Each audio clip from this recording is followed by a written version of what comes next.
अगर हम किसी प्लेन रिफ्लेक्टिंग सरफेस को मिरर की तरह यूज करें तो जो इमेज हमें दिखता है, इस ऑब्जेक्ट का जो ये इमेज हमें दिख रहा है, वो इमेज एज इट इज बनता है। जैसा ऑब्जेक्ट है वैसा ही इमेज बनता है। तो इस तरह का प्लेन सरफेस जब रिफ्लेक्टिंग सरफेस बन के मिरर का काम कर रहा है तो इस तरह के मिरर्स को प्लेन मिरर्स कहा जाता है। लेकिन रिफ्लेक्टिंग सरफेस अगर प्लेन सरफेस ना हुआ तो, जैसे कि चम्मच का इस हिस्से को आप देखें, यहां पर आपको दो तरह की सरफेसेस मिलेगा। एक तो आप इस हिस्से को देखें, यहां पर सरफेस जो है अंदर की तरफ धंसा हुआ है और उसके ठीक पीछे ये जो सरफेस है, ये सरफेस बाहर की तरफ उभरा हुआ सरफेस है।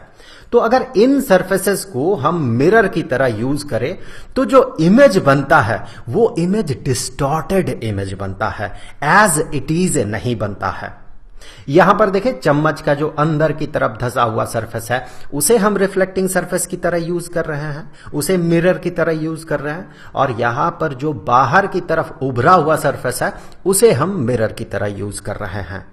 तो यहां पर चूंकि रिफ्लेक्टिंग सरफेस प्लेन सरफेस नहीं है, कर्व्ड सरफेस है, इसीलिए इस तरह के मिरर्स को कर्व्ड मिरर्स कहा जाता है। ये जो कर्व्ड मिरर्स है इसका एक स्पेशल टाइप होता है स्फेरिकल मिरर। नाम से ही आपको समझ में आ रहा होगा, स्फेरिकल मिरर मतलब इसके साथ स्फेयर किसी न किसी तरीके से जुड़ा हुआ होगा। तो देखिए यहां पर एक खोखला स्फेयर है।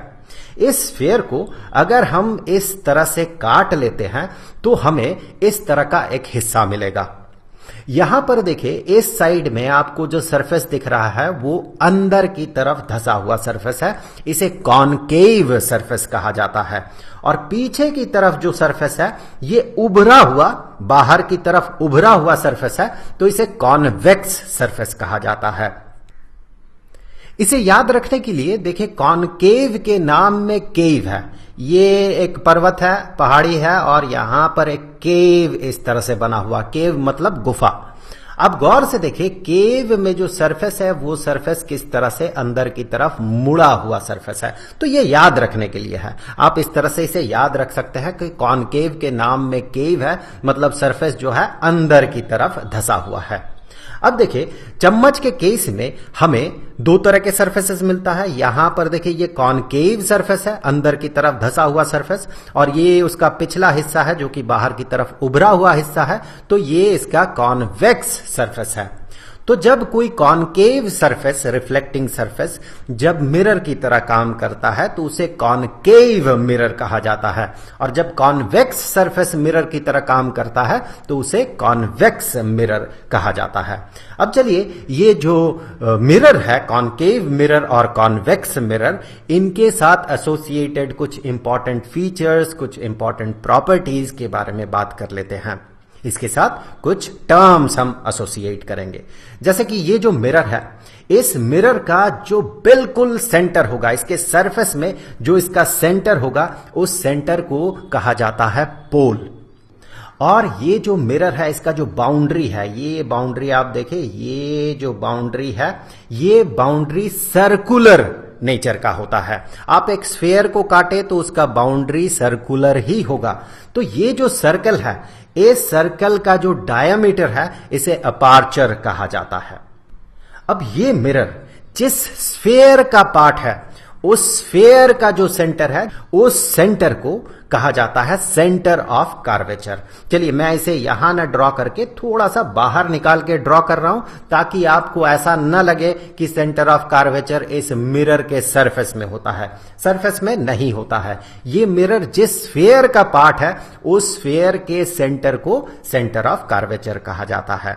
अब अगर इन दो पॉइंट्स को, सेंटर ऑफ कर्वेचर और पोल, इन दो पॉइंट्स को मिलाते हुए हम एक स्ट्रेट लाइन ड्रॉ करें, तो जो स्ट्रेट लाइन हमें मिलता है उसे प्रिंसिपल एक्सिस कहा जाता है। और पोल से सेंटर ऑफ कर्वेचर तक का जो डिस्टेंस है इसे रेडियस ऑफ कर्वेचर कहा जाता है। ऐसा क्यों?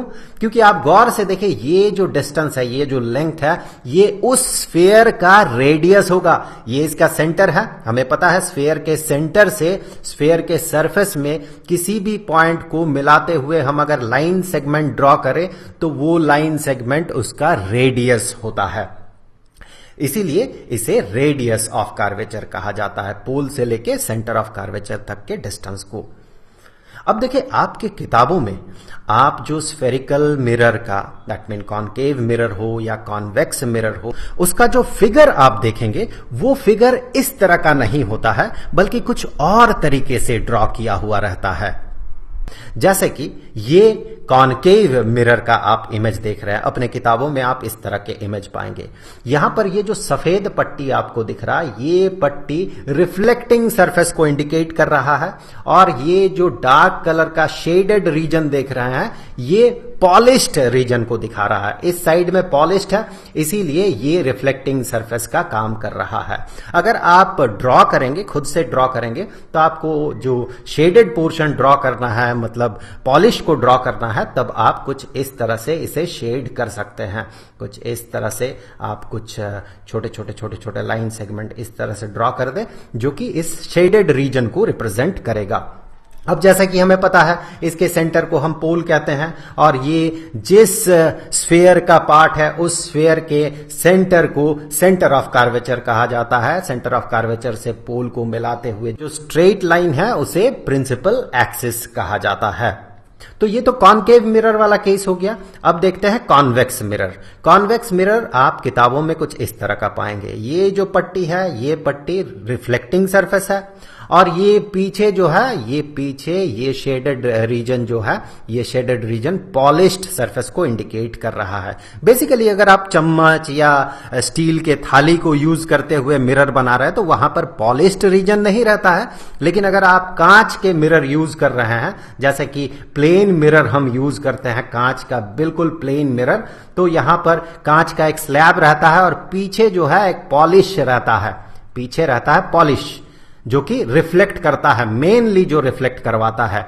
तो ये पीछे के हिस्से को पॉलिश्ड करके हम उसे रिप्रेजेंट करते हैं। ये पॉलिश्ड पार्ट, शेडेड पार्ट, उसी पॉलिश को रिप्रेजेंट करता है। अब इसके साथ एसोसिएटेड टर्म्स जो है, ये पोल है, इसका सेंटर जो है पोल है। ये जिस स्फीयर का पार्ट है उस स्फीयर के सेंटर को सेंटर ऑफ कर्वेचर, और पोल और सेंटर ऑफ कर्वेचर को मिलाते हुए स्ट्रेट लाइन को प्रिंसिपल एक्सिस कहा जाता है। अब कॉनकेव मिरर के साथ एसोसिएटेड एक बहुत ही इंटरेस्टिंग डेमोन्स्ट्रेशन देख लेते हैं। जैसे कि यहां पर आपको कॉनकेव मिरर दिख रहा है। अगर इसके आसपास हम एक कागज ले जाते हैं, एक खास पॉइंट में अगर उस कागज को रखा जाता है, तो धीरे धीरे वो कागज जल उठता है। ऐसे देखिए, ये जल रहा है धीरे धीरे। देखिए, ये जल गया। क्यों जल गया? क्योंकि ये जो मिरर है, इस मिरर का जो शेप है, उस शेप के कारण जो सूरज से, सन से जो पैरेलल लाइट रेज आ रहा है, रिफ्लेक्ट करने के बाद वो एक खास पॉइंट में जाके कन्वर्ज कर रहा है।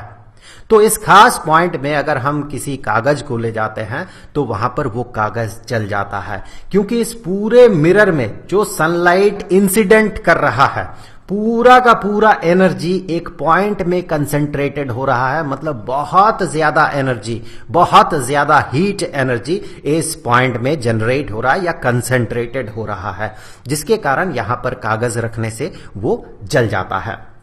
ये जो प्रॉपर्टी है, ये इसका जो शेप के कारण ये जो प्रॉपर्टी निकल के आता है, इसके कारण हम इसके साथ एक स्पेशल टर्म एसोसिएट कर सकते हैं। तो यहां पर आपको एक कॉनकेव मिरर दिख रहा है, ये इसका सेंटर ऑफ कर्वेचर है। सिमिलरली यहां पर कॉन्वेक्स मिरर है, ये उसका सेंटर ऑफ कर्वेचर है। अगर प्रिंसिपल एक्सिस के पैरेलल बहुत सारे लाइट रेज इसमें इंसिडेंट करता है, तो रिफ्लेक्ट करने के बाद वो लाइट रेज एक पॉइंट में कन्वर्ज होता है, जैसे कि पिछले डेमोन्स्ट्रेशन में हमने देखा था। तो ये जो पॉइंट जहां पर लाइट रेज रिफ्लेक्ट करने के बाद कन्वर्ज हो रहा है, वो पॉइंट उसे कहा जाता है principal focus of that mirror, of that concave mirror. इसी तरह से अगर कॉन्वेक्स मिरर में प्रिंसिपल एक्सिस के पैरेलल लाइट रेज इंसिडेंट करे तो फिर रिफ्लेक्ट करने के बाद वो डाइवर्ज करता है, एक दूसरे से दूर जाता है। फिर भी मानो ऐसा लगता है कि वो सारे लाइट रेज जो रिफ्लेक्ट करने के बाद डाइवर्ज किया है, वो लाइट रेज मानो किसी एक खास पॉइंट से बाहर निकल रहा हो। इस खास पॉइंट को, कॉन्वेक्स मिरर के केस में इस खास पॉइंट को इसका प्रिंसिपल फोकस कहा जाता है। यहां पर आप याद रखें, जब प्रिंसिपल फोकस हम पता कर रहे हैं तो जो लाइट रेज इंसिडेंट करता है मिरर में, उन लाइट रेज को प्रिंसिपल एक्सिस के पैरेलल होना होता है। अब जैसे कि हमने बात किया था कि पोल से सेंटर ऑफ कर्वेचर का जो डिस्टेंस है इसे रेडियस ऑफ कर्वेचर कहा जाता है, उसी तरह से पोल से प्रिंसिपल फोकस तक का जो डिस्टेंस है इसे फोकल लेंथ कहा जाता है, इस मिरर का focal length. Similarly convex mirror के केस में भी आप यही पाएंगे कि पोल से सेंटर ऑफ कर्वेचर तक के डिस्टेंस को हम रेडियस ऑफ कर्वेचर कहेंगे और पोल से प्रिंसिपल फोकस तक के डिस्टेंस को फोकल लेंथ कहेंगे। यहां पर ये जो रेडियस ऑफ कर्वेचर है और जो फोकल लेंथ है, इनके बीच एक बहुत ही बेहतरीन रिलेशन होता है। अगर मिरर इसका aperture, focal length, radius of curvature इसके रेस्पेक्ट में बहुत छोटा हुआ तो फिर ये रिलेशन एक बहुत ही इंटरेस्टिंग रिलेशन बनता है कि radius of curvature is equal to twice of focal length.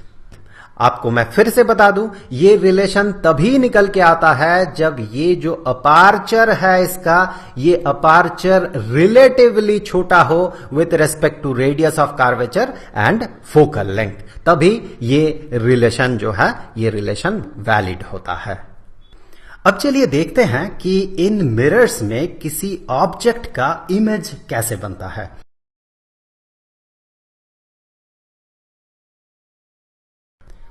सबसे पहले चलिए देख लेते हैं कि एक पॉइंट ऑब्जेक्ट के कारण इस मिरर में इमेज कैसा बनेगा। तो यहां पर ये ऑब्जेक्ट जो है बहुत ही छोटा ऑब्जेक्ट है, तो इसमें जो लाइट रेज यहां पर इंसिडेंट करेगा वो यहां से रिफ्लेक्टेड होगा, जिसके कारण यहां से चारों डायरेक्शन में लाइट रेज निकलेगा। वहां से लाइट रेज जब इस मिरर में इंसिडेंट करेगा तो वहां से वो रिफ्लेक्टेड हो जाएगा। अब गौर से देखें, जो लाइट रे प्रिंसिपल एक्सिस का पैरेलल होगा वही सिर्फ फोकस से पार होगा। बाकी लाइट रेज को देखें तो ये प्रिंसिपल एक्सिस का पैरेलल नहीं है, जिसके कारण वो सारे फोकस से पार नहीं होगा। लेकिन ये सारे लाइट रेज जो है एक पॉइंट में जाके कन्वर्ज करेगा। अगर हम किसी स्क्रीन को, कागज हो या किसी भी तरह का इस तरह का चीज हो जो कि स्क्रीन का काम करेगा, उसे अगर हम इस रीजन में रखते हैं तो यहां पर उस ऑब्जेक्ट का इमेज बनेगा, हमें इस कागज में वो इमेज दिखेगा, क्योंकि यहीं से निकला हुआ लाइट इस पॉइंट में कन्वर्ज कर रहा है। तो इसका जो शेप है, जिस तरह का भी ये ऑब्जेक्ट है, वही चीज हमें यहां पर भी दिखेगा। लेकिन अगर हम इस स्क्रीन को थोड़ा पीछे भी ले जाते हैं तो भी हमें उसका इमेज दिखेगा, लेकिन वो इमेज ब्लर्ड इमेज होगा। जैसे कि इस तस्वीर में आप देखें, ये पंछी जो है आपको क्लियरली दिख रहा है, क्योंकि जब ये तस्वीर खींचा गया उस समय लेंस को एडजस्ट करते हुए इस ऑब्जेक्ट पे फोकस किया गया था। लेकिन इसके पीछे का जो ऑब्जेक्ट है, जैसे यहां पर जो डाली है, यहां पर जो पत्तियां हैं, वो हमें क्लियरली नहीं दिख रहा है। हम डे टू डे लाइफ में नॉर्मल सिनेरियो में कहते हैं ये आउट ऑफ फोकस है। ऐसा ही कुछ इस केस में भी होगा। अगर हम स्क्रीन को पीछे भी ले जाते हैं तो भी इमेज तो बनेगा, लेकिन वो ब्लर्ड इमेज होगा। तो जहां पर ये लाइट रेज कन्वर्ज कर रहा है उस पॉइंट में बनता है उसका इमेज। इस तरह के इमेज को रियल इमेज कहा जाता है, क्योंकि वास्तविक तौर पे अगर आप यहां पर स्क्रीन रखते हैं तो ये ऑब्जेक्ट जो है आपको यहां पर दिखेगा, इसीलिए इसे रियल इमेज कहा जाता है। लेकिन अगर मान ले हम किसी ऑब्जेक्ट का, पॉइंट ऑब्जेक्ट का रियल इमेज पता करना चाहते हैं, उसके लिए क्या हमें बहुत सारे लाइट रेज ड्रॉ करना होगा? नहीं, इसकी कोई जरूरत नहीं है। सिर्फ 2 लाइट रेज से ही काम चल जाएगा। ऐसा क्यों? क्योंकि वो 2 लाइट रेज जहां पर जाके कन्वर्ज करेगा, बाकी रेज भी वहीं से पार होगा। बाकी रेज उसी पॉइंट से पार होगा, इसका मतलब सिर्फ 2 से ही काम चल जाएगा। सिमिलरली एक पॉइंट ऑब्जेक्ट अगर एक कॉन्वेक्स मिरर के सामने हो तो फिर यहां से निकला हुआ लाइट जो है इंसिडेंट करेगा इस मिरर पे और फिर रिफ्लेक्टेड होके डाइवर्ज कर जाएगा। अगर आप इस मिरर में देखें तो आपको ऐसा दिखेगा मानो ये लाइट रेज एक पॉइंट से निकल रहा है। तो आप देखेंगे तो आपको लगेगा ये वो पॉइंट है जहां से लाइट रेज निकल रहा है, मतलब आपको इस ऑब्जेक्ट का इमेज इस जगह पे दिखेगा। इस तरह के इमेज को वर्चुअल इमेज कहा जाता है क्योंकि इसे किसी स्क्रीन में हम इंसिडेंट करवा के उस इमेज को देख नहीं सकते हैं, बल्कि अगर हम मिरर में देखें तो हमें वो इमेज दिखेगा। इसीलिए इस तरह के इमेज को वर्चुअल इमेज कहा जाता है। अब इसे पता करने के लिए क्या हमें बहुत सारे लाइट रेज ड्रॉ करना होगा? इस केस में भी सिर्फ 2 लाइट रेज से ही काम चल जाएगा। लेकिन ऐसा कौन सा 2 लाइट रेज हम ड्रॉ करें जिसे ड्रॉ करना आसान हो, कन्वीनियंट हो और जिसे हम आसानी से जो इमेज है उसे पता कर सकते हैं? इसके लिए 4 नियम हैं। चलिए देख लेते हैं वो 4 रूल क्या क्या है या नियम क्या क्या है जिससे कि हम वो 2 लाइट रेज जिसे हमें ड्रॉ करना है वो ड्रॉ कर सके और आसानी से इसका इमेज पता कर सके।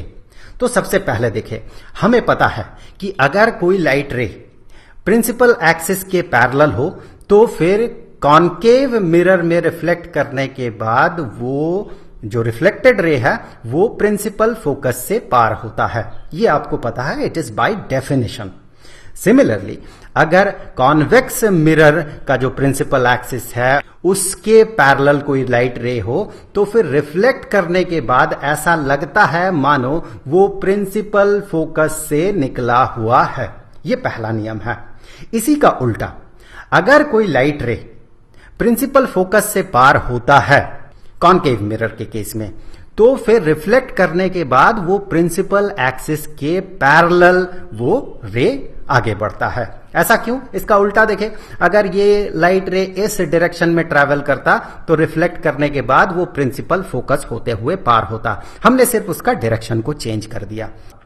सिमिलरली अगर आप कॉन्वेक्स मिरर की बात करें तो कोई लाइट रे अगर उस डायरेक्शन में आगे बढ़ रहा है कि अगर ये मिरर न होता तो फिर वो सीधे आगे बढ़ते हुए वो प्रिंसिपल फोकस होते हुए पार होता, तो फिर मिरर से रिफ्लेक्टेड होने के बाद वो प्रिंसिपल एक्सिस के पैरेलली वो आगे बढ़ेगा। अब तीसरे लॉ की बात करते हैं।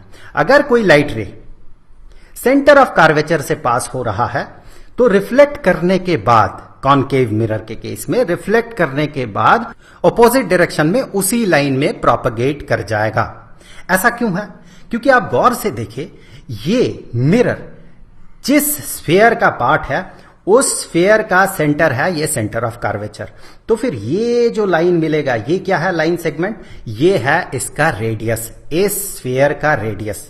और हमें पता है रेडियस स्फीयर के सरफेस में 90 डिग्री का एंगल बनाता है। मतलब ये लाइट रे जो है ये अलोंग द नॉर्मल, इस रीजन में जो नॉर्मल है उसके अलोंग ट्रैवल कर रहा है। दैट मीन रिफ्लेक्ट करने के बाद वो उसी लाइन में प्रोपगेट कर जाएगा। जैसे कि मान ले ये एक मिरर है, प्लेन मिरर है और ये है इसका नॉर्मल, तो फिर अगर ये इंसिडेंट रे हुआ और ये रिफ्लेक्टेड रे हुआ, ये एंगल अगर एंगल ऑफ इंसिडेंस है और ये अगर एंगल ऑफ रिफ्लेक्शन है तो I angle of incidence is equal to angle of reflection. इसका मतलब अगर नॉर्मल के अलोंग कोई लाइट रे ट्रैवल करेगा तो एंगल ऑफ इंसिडेंस क्या होगा? एंगल ऑफ इंसिडेंस 0 डिग्री का होगा और एंगल ऑफ इंसिडेंस 0 डिग्री का मतलब एंगल ऑफ रिफ्लेक्शन को भी 0 डिग्री का होना है। मतलब वो रिफ्लेक्टेड रे जो है इसी लाइन में ऑपोजिट डायरेक्शन में ट्रैवल कर जाएगा। सेम लॉजिक आप यहां पर लगाएं तो आप समझ जाएंगे। ये जो है यहां पर जो है मिरर पे ये 90 डिग्री का एंगल बना रहा है, मतलब यही नॉर्मल के अलोंग ट्रैवल कर रहा है, इसीलिए रिफ्लेक्ट करने के बाद ये ऑपोजिट डायरेक्शन में उसी लाइन में आगे बढ़ जाएगा। अगर आप कॉन्वेक्स मिरर के केस में इसे अप्लाई करें तो कोई लाइट रे अगर ऐसा है मानो अगर मिरर ना होता तो ये सेंटर ऑफ कर्वेचर से पास कर जाता, तो फिर मिरर होने के कारण ये जो रिफ्लेक्ट करेगा, रिफ्लेक्ट करने के बाद उसी लाइन में ऑपोजिट डायरेक्शन में प्रोपगेट कर जाएगा। ये तीसरा नियम है। अब देखिए चौथा नियम, अगर कोई लाइट रे पोल पे इंसिडेंट कर रहा है तो फिर रिफ्लेक्ट करने के बाद जो एंगल बनेगा वो ये एंगल ऑफ इंसिडेंस है, तो ये एंगल ऑफ रिफ्लेक्शन, ये दोनों एंगल सेम होगा, क्योंकि यहां पर ये जो प्रिंसिपल एक्सिस है पोल पे, ये प्रिंसिपल एक्सिस नॉर्मल होगा। यहां पर अगर मैं एक बार इसे ड्रॉ करूं तो इस रीजन में, इस जगह पे आप देखें, इस जगह पे ये 90 डिग्री का एंगल बनाएगा। कौन? ये प्रिंसिपल एक्सिस। तो प्रिंसिपल एक्सिस ही नॉर्मल है, जिसके कारण यहां पर एंगल ऑफ इंसिडेंस, मतलब इंसिडेंट रे जो प्रिंसिपल एक्सिस के साथ एंगल बना रहा है और रिफ्लेक्टेड रे जो प्रिंसिपल एक्सिस के साथ एंगल बना रहा, वो दोनों एंगल सेम होगा। सेम लॉजिक आप कॉन्वेक्स मिरर के केस में भी लगा सकते हैं कि यहां पर ये एंगल जो है और रिफ्लेक्ट करने के बाद एंगल ऑफ रिफ्लेक्शन, ये दोनों सेम एंगल होगा, सेम मेजर होगा दोनों का। तो इन 4 नियमों को फॉलो करते हुए हम बड़े आसानी से किसी भी एक ऑब्जेक्ट का इमेज कैसा होगा ये पता कर सकते हैं। ये जो कॉनकेव मिरर है इसमें किस तरह का इमेज बनेगा वो हम पता करेंगे। लेट्स से कि ये एक पॉइंट ऑब्जेक्ट है, इस पॉइंट ऑब्जेक्ट के कारण जो इमेज बनेगा उसे हमें पता करना है सबसे पहले। तो इसके लिए हम क्या करेंगे, सबसे आसान तरीका क्या होगा, एक लाइट रे हम ऐसा ड्रॉ करेंगे जो प्रिंसिपल एक्सिस के पैरेलल हो, तो फिर रिफ्लेक्ट करने के बाद वो इसके प्रिंसिपल फोकस से पार होगा। दूसरा लाइट रे हम कैसा ड्रॉ करेंगे, दूसरा लाइट रे हम ऐसा ड्रॉ करेंगे जो कि इसके सेंटर ऑफ कर्वेचर से पास हो, क्योंकि रिफ्लेक्ट करने के बाद वो उसी लाइन में ऑपोजिट डायरेक्शन में प्रोपेगेट कर जाएगा। यहां पर आपको लग सकता है कि ये जो लाइट रे है, ये लाइट रे तो ट्रैवल करते हुए मिरर को बिना छुए, बिना टच किए ये तो आगे बढ़ जाएगा, तो फिर ये रिफ्लेक्ट होके वापस कैसे आएगा? ऐसा नहीं है, ये सिर्फ हम ये पता कर रहे हैं कि इमेज कहां पर बनेगा।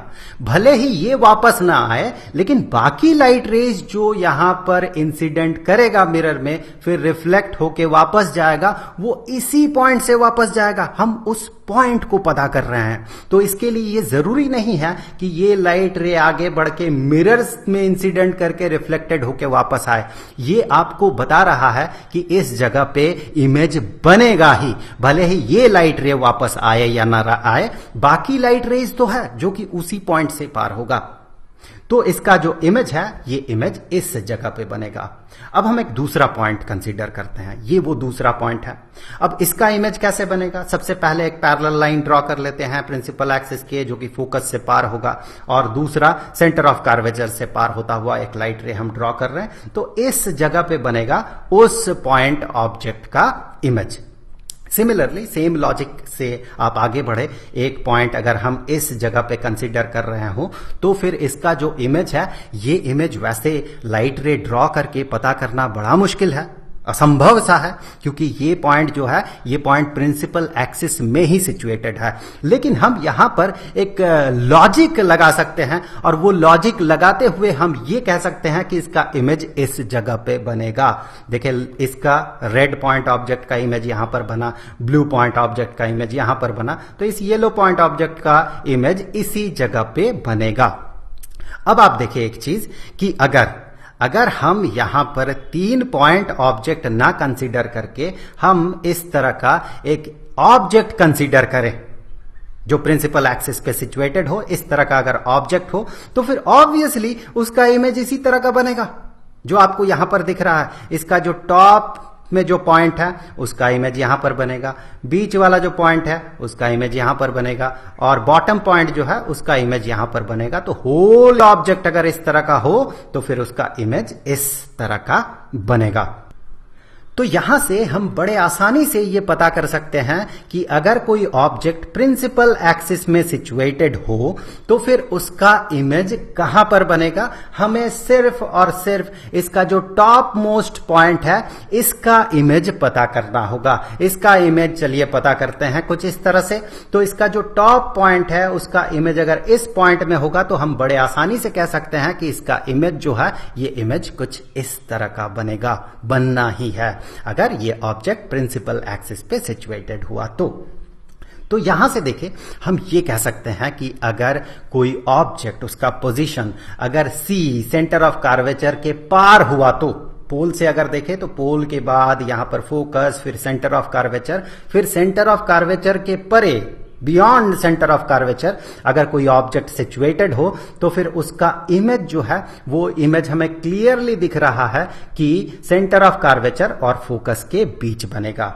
अब यहां से ये देखें कि इमेज का जो साइज है वो साइज कैसा होगा, ऑब्जेक्ट से छोटा होगा इमेज का साइज, और जो इमेज है इसका नेचर कैसा होगा, इमेज रियल होगा। ऑब्वियसली ये रियल इमेज है, इसे हम यहां पर अगर कोई स्क्रीन रखते हैं तो इसे हम वहां पर इंसिडेंट करवा के उस ऑब्जेक्ट को देख सकते हैं, उसके इमेज को देख सकते हैं। तो वो इमेज रियल होगा और साथ ही साथ उल्टा है, देखिए ये सीधा नहीं है, उल्टा है, तो इन्वर्टेड इमेज होगा। अब चलिए इसका पोजीशन थोड़ा चेंज करते हैं और ऑब्जेक्ट को हम सेंटर ऑफ कर्वेचर में रखते हैं।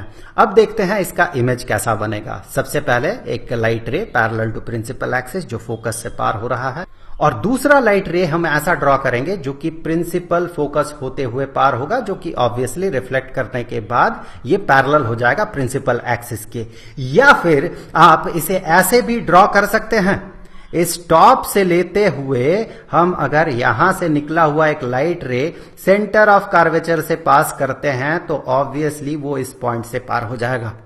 ऐसा भी आप कर सकते हैं। तो फिर हमें इस टॉप पॉइंट का इमेज जो है वो इमेज हमें यहां पर दिखेगा। दैट मीन जो इमेज बनेगा वो इमेज कुछ इस तरह का बनेगा।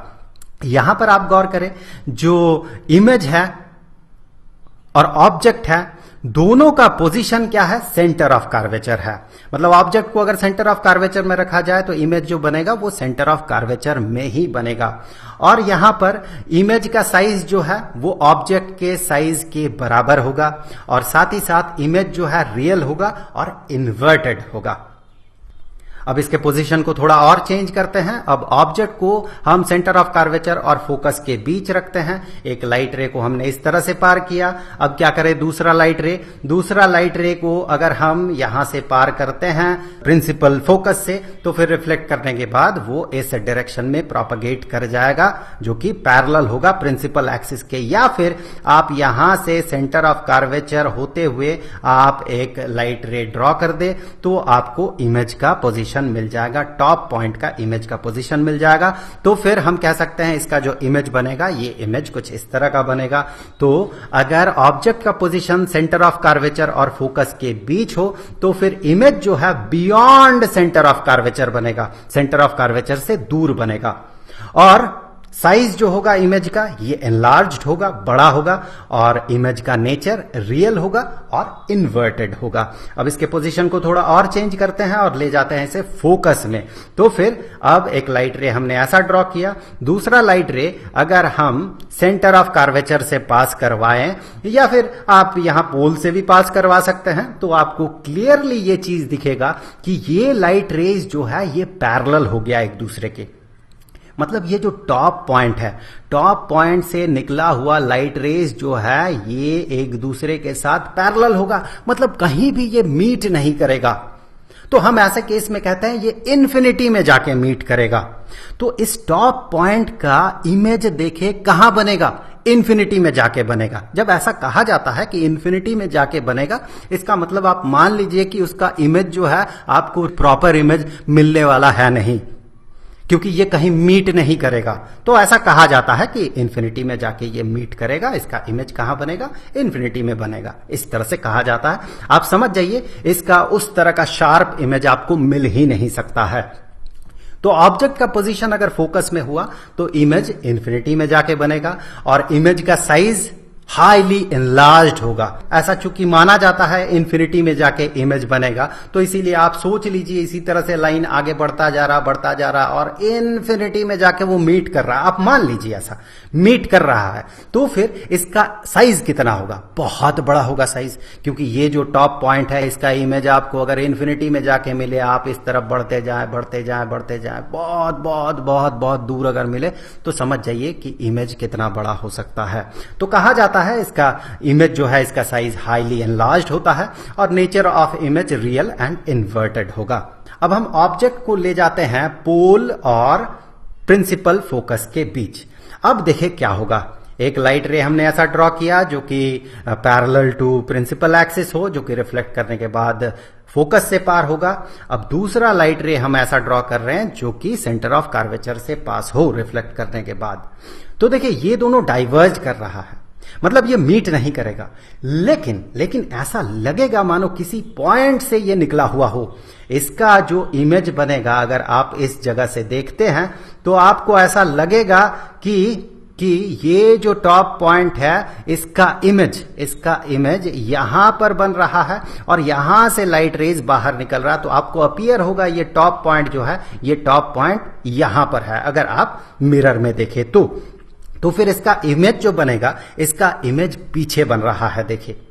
और फिर हम ये कहेंगे कि ऑब्जेक्ट का पोजीशन अगर पोल और फोकस के बीच हुआ तो इमेज बिहाइंड द मिरर बनता है। ये वर्चुअल इमेज है, इसे हम मिरर में देख सकते हैं लेकिन किसी स्क्रीन में इसे इंसिडेंट करके नहीं देख सकते हैं। और साइज की अगर बात करें तो ये एनलार्ज्ड होगा, बड़ा होगा।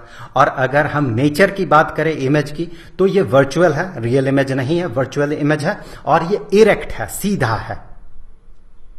अब देखिए एक स्पेशल केस, अगर हम ऑब्जेक्ट को इन्फिनिटी में रखते हैं तो फिर क्या होगा। इसके टॉप पॉइंट से जो भी लाइट रेज इस तरह से बाहर निकल रहा है, चूंकि ये इन्फिनिटी में है, बहुत बहुत बहुत बहुत बहुत दूर है, तो फिर सिर्फ इसी पॉइंट से निकला हुआ लाइट रेज जो है जब इस मिरर में इंसिडेंट करेगा उस समय वो लाइट रेज पैरेलल होगा एक दूसरे के। क्योंकि ये एक पॉइंट अगर बहुत दूर हो तो फिर वहां से आता हुआ लाइट रेज यहां पर एक दूसरे के साथ जो एंगल बनाएगा वो बहुत छोटा होगा, मतलब एक दूसरे के पैरेलल होगा, लगभग पैरेलल होगा। ये जितना दूर होगा उतना ये लाइट रेज पैरेलल होगा। सिर्फ एक ही पॉइंट से निकला हुआ लाइट रेज की बात कर रहा हूं मैं, क्योंकि बहुत बहुत बहुत कम एंगल बनाया हुआ लाइट रेज ही इस जगह पे पहुंच सकता है और वो एंगल एक दूसरे के बीच बहुत कम होगा, बहुत नेग्लिजिबली स्मॉल होगा, टेंड्स टू 0 होगा, 0 के करीब होगा, तभी जाके वो लाइट रेज यहां तक पहुंच सकता है। ये लाइट रेज जो है ये तो पहुंचेगा ही नहीं इस मिरर तक अगर ये ऑब्जेक्ट इन्फिनिटी में सिचुएटेड हो। ये ऑब्जेक्ट बहुत दूर है और ये मिरर यहां पर है, तो यहां टॉप पॉइंट से निकला हुआ लाइट रेज, ये लाइट रेज जो है इस मिरर तक पहुंच ही नहीं सकता। सिर्फ बहुत बहुत बहुत क्लोज कम एंगल बनाया हुआ लाइट रेज ही यहां तक पहुंच सकता है, क्योंकि ये मिरर जो है बहुत बहुत दूर है इस ऑब्जेक्ट से। तो इस लॉजिक से आप समझ सकते हैं इस टॉप पॉइंट से निकला हुआ लाइट रेज अगर इस मिरर पे पैरेलल हो जाए तो फिर रिफ्लेक्ट करने के बाद वो फोकस से पार होगा, प्रिंसिपल फोकस से। तो यहां से आप ये भी समझ सकते हैं कि इस पॉइंट से निकला हुआ जो लाइट रेज है जो मिरर तक पहुंच रहा है वो एक दूसरे का पैरेलल है, मतलब रिफ्लेक्ट करने के बाद वो इसी पॉइंट से पार होगा। सिमिलरली कोई और पॉइंट ले, उसका भी इमेज यहीं पर बनेगा, तो सारा का सारा पूरा ऑब्जेक्ट का इमेज जो है एक पॉइंट में बनेगा जो कि इसका फोकस होगा।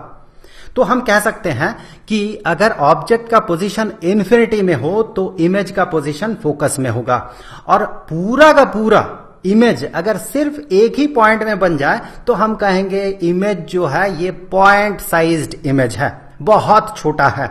और नेचर ऑफ इमेज आप कह सकते हैं रियल इमेज है। अगर हम यहां पर एक स्क्रीन रखें तो हमें ये पूरा का पूरा ऑब्जेक्ट एक पॉइंट में दिखेगा, भले ही वो पॉइंट हो लेकिन हम उसे देख सकते हैं, उसे इंसिडेंट करवा के स्क्रीन में, तो ये रियल इमेज होगा। तो ये तो था कॉनकेव मिरर में ऑब्जेक्ट को कहां पर रखने से किस तरह का इमेज बनता है। अब चलिए देख लेते हैं कॉनकेव मिरर का यूजेस।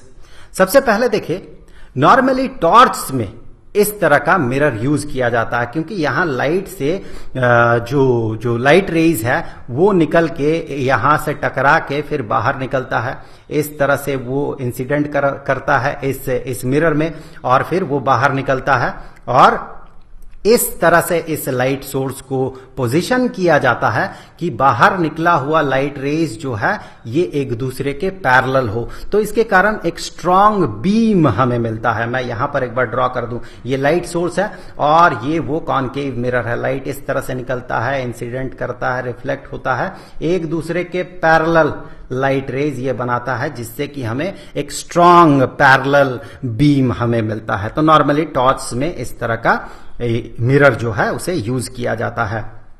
शेविंग मिरर्स के तौर पे कॉनकेव मिरर को यूज किया जाता है। ऐसा क्यों? क्योंकि हमने थोड़ी देर पहले देखा था अगर मिरर कॉनकेव मिरर हो और इसके फोकस और पोल के बीच ऑब्जेक्ट रहे तो फिर हमें किस तरह का यहां पर इमेज मिलता है? हमें वर्चुअल इमेज मिलता है। और वर्चुअल इमेज कैसा होता है? वर्चुअल इमेज इस केस में बड़ा होता है, ऑब्जेक्ट से वो बड़ा होता है। इस जगह से अगर आप देखें तो आपको इमेज ऑब्जेक्ट से ज्यादा बड़ा दिखेगा। इसीलिए जब हम किसी कॉनकेव मिरर के सामने खड़ा होकर खुद को देखते हैं तो हमें अपना इमेज जो है वो एनलार्ज्ड इमेज दिखता है, जो कि नॉर्मली शेविंग मिरर्स के तौर पे यूज किया जाता है। डेंटिस्ट्स भी इसी तरह का मिरर यूज करते हैं, सेम लॉजिक है, इसीलिए दांत भी बड़ा दिखता है। शर्त यही पर है कि ऑब्जेक्ट जो है इस मिरर के पोल और फोकस के बीच सिचुएटेड हो। फोकस के बियॉन्ड अगर सिचुएटेड होगा ऑब्जेक्ट तो फिर हमें इस तरह का बड़ा वर्चुअल इमेज नहीं दिखेगा। ऑब्जेक्ट को फोकस और पोल के बीच होना होगा। अब चौथा यूज देखते हैं। इसे यूज किया जाता है सनलाइट को कंसंट्रेट करके हीट प्रोड्यूस करने के लिए सोलर फर्नेसेस में। जैसे कि यहां पर आप देखें, यहां पर एक कॉनकेव मिरर है। इस कॉनकेव मिरर के आसपास अगर आप कागज को ले जाते हैं तो फिर वो कागज जो है वो जल उठता है। ऐसा क्यों है? क्योंकि सूरज से जो लाइट पैरेलल लाइट बीम आ रहा है, रिफ्लेक्ट करने के बाद वो एक पॉइंट में कन्वर्ज करता है। इसीलिए इस जगह पे वो बहुत बहुत हीट एनर्जी जनरेट करता है, क्योंकि पूरा का पूरा मिरर से रिफ्लेक्ट होके पूरा का पूरा लाइट जो है अगर एक पॉइंट में कन्वर्ज कर जाएगा तो उस पॉइंट में बहुत बहुत ज्यादा हीट एनर्जी वो जनरेट करेगा। तो ये था कुछ कॉनकेव मिरर के यूजेस। अब चलिए देख लेते हैं कॉन्वेक्स मिरर। यहां पर किस तरह का इमेज बनेगा, ऑब्जेक्ट कहां होगा तो किस तरह का इमेज बनेगा। सबसे पहले ऑब्जेक्ट को रखते हैं इन्फिनिटी में, तो फिर यहां इसके टॉप से निकला हुआ जो लाइट रेज है वो जो इस मिरर तक पहुंचेगा ऑब्वियसली वो एक दूसरे के पैरेलल होगा। तो फिर ये रिफ्लेक्ट करने के बाद जो डाइवर्ज कर रहा है ऐसा लगेगा मानो वो एक पॉइंट से डाइवर्ज कर रहा है। तो हम कह सकते हैं चाहे इस बॉडी में ऑब्जेक्ट में पॉइंट कहीं पर भी हो, उसका जो वर्चुअल इमेज बनेगा वो वर्चुअल इमेज इस पॉइंट में बनेगा। तो यहां से ये क्लियर है कि ऑब्जेक्ट अगर इन्फिनिटी में हो तो पूरा ऑब्जेक्ट का इमेज कहां पर बनेगा? फोकस में बनेगा। ऑब्वियसली वो फोकस बिहाइंड द मिरर है। और size of image highly diminished होगा, क्योंकि पूरा का पूरा ऑब्जेक्ट जो है वो एक ही पॉइंट में उसका इमेज बनेगा। तो highly diminished point sized image होगा। और नेचर ऑफ इमेज ऑब्वियसली ये वर्चुअल इमेज है तो इसका नेचर वर्चुअल होगा। अब इसके पोजीशन को थोड़ा चेंज करते हैं और इसे इस मिरर के आसपास ले आते हैं। तो फिर देखें यहां पर लाइट रे जो रिफ्लेक्ट करके पैरेलल जो लाइट रे है प्रिंसिपल एक्सिस के, वो रिफ्लेक्ट करके जो बाहर की तरफ डाइवर्ज करेगा वो ऐसा लगेगा मानो वो इसके फोकस से निकला हो। अब अगर हम एक ऐसा लाइट रे ड्रॉ करें जो कि आगे बढ़ते हुए अगर ये मिरर ना होता तो सेंटर ऑफ कर्वेचर से पास हो जाता, तो फिर रिफ्लेक्ट करने के बाद वो उसी लाइन में ऑपोजिट डायरेक्शन में आगे बढ़ेगा। तो ऐसा लगेगा मानो ये जो टॉप है, ये टॉप उसका इमेज बनेगा इस जगह पे। उस टॉप से निकला हुआ लाइट रेज रिफ्लेक्ट करने के बाद जिस डायरेक्शन में जा रहा है ऐसा लगेगा मानो वो सारे लाइट रेज इस पॉइंट से निकला हो। मतलब ये जो वर्चुअल इमेज बनेगा इस ऑब्जेक्ट का वो कहां पर बनेगा? वो इस जगह पे बनेगा उसका वर्चुअल इमेज।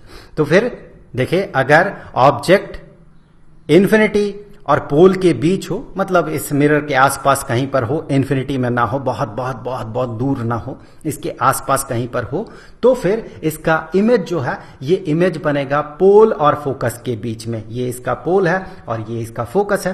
पोल और फोकस के बीच बनेगा, बिहाइंड द मिरर बनेगा। और साइज ऑफ इमेज ऑब्वियसली ये डिमिनिश्ड है, छोटा है, तो छोटा साइज बनेगा। और साथ ही साथ इसका नेचर देखें, ये वर्चुअल इमेज है, इसे हम किसी स्क्रीन में इंसिडेंट करके नहीं देख सकते हैं, लेकिन अगर हम इस जगह से इसे देखें, इस जगह से हम इसे देखें तो हमें मिरर में इस ऑब्जेक्ट का इमेज दिखेगा, हमें लगेगा उसका इमेज यहां पर बन रहा है। ये इमेज वर्चुअल है और साथ ही साथ देखिए ये सीधा है, तो ये इरेक्ट इमेज है। अब कुछ यूजेस देख लेते हैं कॉन्वेक्स मिरर का। यहां पर सबसे कॉमन यूज जो है कॉन्वेक्स मिरर का वो ये है कि रियर व्यू मिरर के तौर पे इसे व्हीकल में यूज किया जाता है। अगर थोड़ी देर पहले जो हमने बात किया उस पे अगर आप गौर करें तो आप ये पाएंगे कि ऑब्जेक्ट कहीं पर भी हो, इन्फिनिटी में ना हो, बस कहीं पर भी ऑब्जेक्ट हो, उसका इमेज जो है उसका इमेज छोटा बनता है। इसी को यहां पर यूज किया जाता है रियर व्यू मिरर के तौर पे, क्योंकि आप देखें यहां पर जो इसका इमेज बन रहा, पीछे जो कार है, ये कार हम देख रहे हैं मिरर में, वैसे ये पीछे है, तो वो इमेज जो है रियलिटी से छोटा बन रहा है, वास्तव में जैसा दिखना चाहिए उससे वो छोटा बन रहा है। इसीलिए इसका फील्ड ऑफ व्यू जो है, ये फील्ड ऑफ व्यू ज्यादा होता है, हमें ज्यादा चीजें दिखता है। इतना ही एरिया में अगर एक प्लेन मिरर होता तो उस प्लेन मिरर से शायद हम इतना ही रीजन देख पाते, बहुत कम रीजन देख पाते, लेकिन चूंकि ये कॉन्वेक्स मिरर है इसीलिए इसका फील्ड ऑफ व्यू ज्यादा हो जा रहा। क्यों हो रहा? क्योंकि ये चीजों को छोटा करके हमें दिखा रहा है, तो कम जगह पे, इतना सा जगह पे हमें बहुत सारी चीजें दिख रही है।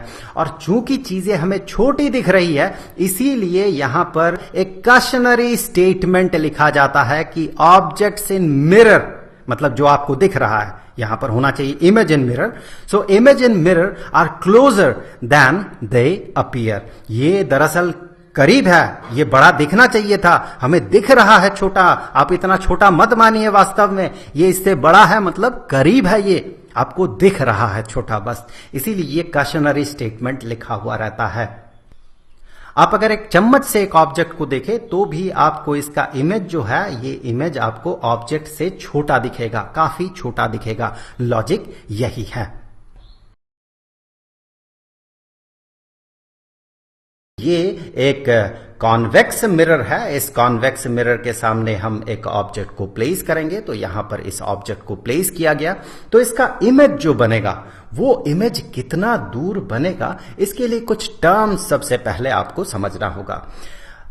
जो भी डिस्टेंसेस है उन डिस्टेंसेस को पोल से अगर हम मेजर करें तो फिर देखिए पोल से ऑब्जेक्ट तक का जो डिस्टेंस है इसे ऑब्जेक्ट डिस्टेंस कहा जाता है, और पोल से, मिरर के पोल से इमेज तक का जो डिस्टेंस है इसे इमेज डिस्टेंस कहा जाता है, और पोल से जो प्रिंसिपल फोकस है वहां तक का जो डिस्टेंस है इसे फोकल लेंथ कहा जाता है। ये आपने फर्स्ट वीडियो में, कर्व्ड मिरर के फर्स्ट वीडियो में आपने देखा था कि इसे फोकल लेंथ कहा जाता है। अब इन तीनों के बीच U, V और F, that mean object distance, image distance और फोकल लेंथ, इनके बीच एक बहुत ही खूबसूरत और बहुत ही सिंपल रिलेशन होता है। वो रिलेशन कुछ इस तरह का है कि 1 divided by object distance plus 1 divided by image distance is equal to 1 divided by focal length, और इसी को कहा जाता है मिरर फॉर्मूला। लेकिन ये फॉर्मूला जितना सिंपल दिखता है, इसे अप्लाई करना उतना सिंपल नहीं है। यहां पर आपको जानना होता है साइन कन्वेंशन। बिना साइन कन्वेंशन का ये फॉर्मूला किसी भी काम का नहीं है।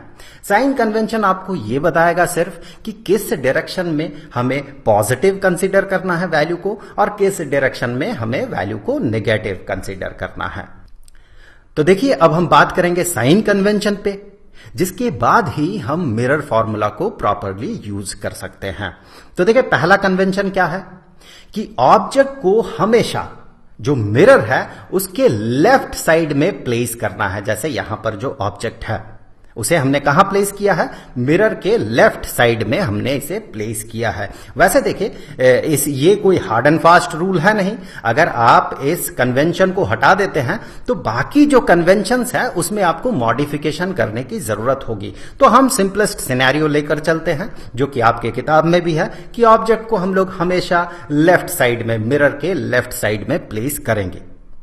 ये पहला कन्वेंशन है। तो चलिए इन शॉर्ट हम इसे लिख लेते हैं। ऑब्जेक्ट को लेफ्ट साइड में, मिरर के लेफ्ट साइड में हमें प्लेस करना है। दूसरा कन्वेंशन ये है कि जितने भी distances parallel to the principal axis है, जैसे कि यहां पर ये जो u को हमने मेजर किया, ऑब्जेक्ट डिस्टेंस को मेजर किया है, ये मेजर जो हमने किया ये अलोंग द प्रिंसिपल एक्सिस है। आप कह सकते हैं this is parallel to principal axis. v को भी हमने अलोंग द प्रिंसिपल एक्सिस जो है इसे मेजर किया है, और f भी मेजर्ड है अलोंग द प्रिंसिपल एक्सिस, जिसे कि आप पैरेलल टू प्रिंसिपल एक्सिस कह सकते हैं। अब ये सारे जो डिस्टेंसेस है, इन सारे डिस्टेंसेस को पोल से, मिरर का जो पोल है, ये जो पोल है मिरर का, जो सरफेस में जो सेंट्रल पार्ट है, सेंट्रल पॉइंट है, उसे पोल कहा जाता है, उस पोल से मेजर करना होता है। यहां से हम मेजर करेंगे कि ऑब्जेक्ट कितना दूर है, यहां पोल से हम मेजर करेंगे कि इमेज कितना दूर है, और फोकल लेंथ को भी हम पोल से मेजर करेंगे। तो अगर पोल से मेजर करेंगे तो इन 2 डायरेक्शनल जो एरो है, इसे 1 डायरेक्शनल एरो बना देते हैं। बेहतर समझ में आएगा कि हमें इस डायरेक्शन में मेजर करना है यू को, या जो भी हो, यू वी भी अगर इसी डायरेक्शन में हो तो हम पोल से ही उसे मेजर करेंगे। फोकल लेंथ इस सिनेरियो में आपको इस डायरेक्शन में दिख रहा है, तो इसे भी हम पोल से ही मेजर करेंगे। ये दूसरा कन्वेंशन है कि सारे डिस्टेंसेस जो पैरेलल टू प्रिंसिपल एक्सिस है उसे पोल से मेजर करना है। तीसरा कन्वेंशन देखते हैं। सारे डिस्टेंसेस जिसे कि हम राइट साइड में मेजर कर रहे हैं, इस डायरेक्शन में मेजर कर रहे हैं, जैसे कि यहां पर v और f जो मेजर कर रहे हैं वो पोल से हम इस डायरेक्शन में मेजर कर रहे हैं, जो कि हम कोऑर्डिनेट सिस्टम जब यूज करते हैं, कार्टेशियन कोऑर्डिनेट सिस्टम, उस केस में हम इसे positive direction of x axis कहते हैं, इस डायरेक्शन को। तो इस कन्वेंशन के हिसाब से सारे डिस्टेंसेस जो राइट साइड में हम मेजर कर रहे हैं उसे हमें पॉजिटिव कंसीडर करना है। जैसे कि इस केस में फिर ये v का जो वैल्यू होगा ये पॉजिटिव होगा, f का जो वैल्यू होगा वो पॉजिटिव होगा। फॉर एग्जांपल v का वैल्यू मान ले कि इमेज बन रहा है 2 सेंटीमीटर दूर, तो हम इसे पॉजिटिव कंसीडर करेंगे, पॉजिटिव 2 सेंटीमीटर। सपोज ये फोकल लेंथ जो है ये 4 सेंटीमीटर का है, तो इसे हम पॉजिटिव 4 सेंटीमीटर कंसीडर करेंगे जब हम मिरर फॉर्मूला यूज करेंगे। चौथा कन्वेंशन देखते हैं। सारे डिस्टेंसेस जिसे कि हम लेफ्ट साइड में मेजर कर रहे हैं, पोल से लेफ्ट साइड में मेजर कर रहे हैं, उसे नेगेटिव कंसीडर करना होगा। पोल से इस डायरेक्शन में जो हम मेजर करेंगे डिस्टेंस को, वो नेगेटिव कंसीडर करेंगे। सपोज इस केस में अगर कहा गया होता कि ऑब्जेक्ट को मिरर से मान लेते हैं 5 सेंटीमीटर दूर प्लेस किया गया, सपोज ये कहा गया होता कि मिरर से 5 सेंटीमीटर दूर प्लेस किया गया होता, तो पोल से इस ऑब्जेक्ट का डिस्टेंस 5 सेंटीमीटर है, ठीक है, लेकिन साइन कन्वेंशन के हिसाब से हमें इसे नेगेटिव कंसीडर करना होता। तो ये नेगेटिव 5 सेंटीमीटर मानने के बाद हम इस नेगेटिव 5 सेंटीमीटर वैल्यू को हम मिरर फॉर्मूला में प्लेस करते। सो पॉजिटिव डायरेक्शन जो है, एक्स एक्सिस का पॉजिटिव डायरेक्शन, यहां पर डिस्टेंसेस को पॉजिटिव कंसीडर करना है, और इस डायरेक्शन में डिस्टेंसेस को नेगेटिव कंसीडर करना है। अब देखें अगला कन्वेंशन। डिस्टेंसेस अबव और below are measured from the principal axis. जैसे कि अगर मान ले इसके हाइट को आपको मेजर करना होगा, तो इसे हम प्रिंसिपल एक्सिस से मेजर करेंगे, क्योंकि ऑब्जेक्ट को नॉर्मली प्रिंसिपल एक्सिस में ही प्लेस किया जाता है। तो ये जो इसका हाइट है, ये देखिए किस डायरेक्शन में हम मेजर कर रहे हैं, ऊपर की तरफ हम मेजर कर रहे हैं। तो इसे कहां से मेजर करना होगा, प्रिंसिपल एक्सिस से मेजर करना होगा। यहां पर भी हम मेजर जो करेंगे ये प्रिंसिपल एक्सिस से मेजर करेंगे। सो ऊपर या नीचे अगर आपको डिस्टेंसेस मेजर करना है तो प्रिंसिपल एक्सिस से मेजर करना है। अलोंग द प्रिंसिपल एक्सिस या पैरेलल टू प्रिंसिपल एक्सिस अगर आपको मेजर करना है तो पोल से आपको मेजर करना है। ये पहला या दूसरा साइन कन्वेंशन था ये। ये 5वां साइन कन्वेंशन है। अगला कन्वेंशन को अगर देखें तो अगला कन्वेंशन है कि distances above the principal axis, जिसे कि हम कार्टेशियन कोऑर्डिनेट सिस्टम में हम कहेंगे वो है पॉजिटिव वाई डायरेक्शन। तो इसीलिए इन डायरेक्शंस को, इस डायरेक्शन में अगर किसी डिस्टेंस को मेजर किया जाएगा तो इसे पॉजिटिव कंसीडर किया जाएगा, और नीचे की तरफ अगर कोई डिस्टेंस होगा जिसे मेजर करना होगा तो उसे हम नेगेटिव कंसीडर करेंगे। ये अगला साइन कन्वेंशन है। तो ऊपर की तरफ पॉजिटिव और नीचे की तरफ नेगेटिव। तो ये कुछ साइन कन्वेंशंस, इसे यूज करते हुए चलिए कुछ न्यूमेरिकल प्रॉब्लम सॉल्व कर लेते हैं, उसके बाद हम मैग्निफिकेशन पे बात करेंगे। तो पहला न्यूमेरिकल प्रॉब्लम जो है ये एनसीईआरटी से लिया गया है, एग्जाम्पल 10.1 है ये इसका एक पार्ट आप देख रहे हैं इस क्वेश्चन का। इस क्वेश्चन के दूसरे पार्ट में इमेज का साइज, इमेज का टाइप, इसके बारे में पूछा गया, जिसके लिए आपको जानना होगा कि मैग्निफिकेशन क्या है। तो उस पार्ट को अभी यहां से ओमिट किया गया है, उस पार्ट को थोड़ी देर बाद हम मैग्निफिकेशन जानने के बाद हम उसे यूज करेंगे या उसे सॉल्व करेंगे। तो पहला पार्ट देखें क्या कह रहा है कि एक कॉन्वेक्स मिरर है, इस तरह का एक कॉन्वेक्स मिरर है जो कि एक व्हीकल का रियर व्यू मिरर है। इसका रेडियस ऑफ कर्वेचर 3 मीटर का है। तो यहां से ये जो पॉइंट आप देख रहे हैं ये रेडियस ऑफ कर्वेचर है जो कि कहा गया 3 मीटर का है। अगर एक बस 5 मीटर दूर, इस मिरर से 5 मीटर दूर सिचुएटेड है, तो फिर हमें यह पता करना होगा कि उसका जो इमेज बनेगा उसका पोजीशन क्या होगा। तो चलिए मैं यहीं पर ड्रॉ कर लेता हूं। लेट अस से कि यहां से यहां का जो डिस्टेंस है, ये ऑब्जेक्ट है, वो जो बस है उसे यहां पर सिंबलाइज किया गया एरो से। तो ये उसका पोजीशन है जो कि 5 मीटर दूर सिचुएटेड है मिरर से। हमें यह पता करना होगा इमेज कहां पर सिचुएटेड होगा। तो ये ऑब्जेक्ट डिस्टेंस जो है, object distance that is equal to 5 metres. लेकिन अगर साइन कन्वेंशन आप फॉलो करें तो आपको कहना होगा दैट इज -5 मीटर। और रेडियस ऑफ कर्वेचर देखिए पॉजिटिव डायरेक्शन में है, एक्स एक्सिस के पॉजिटिव डायरेक्शन में है या पोल से राइट साइड में है, तो इसे पॉजिटिव 3 मीटर कंसीडर किया जाएगा। हमें क्या पता करना है, हमें position of image that mean हमें वी इमेज डिस्टेंस पता करना होगा। तो यहां पर हम यूज करेंगे मिरर फॉर्मूला जो कि कहता है 1/u plus 1/v is equal to 1/f that mean focal length.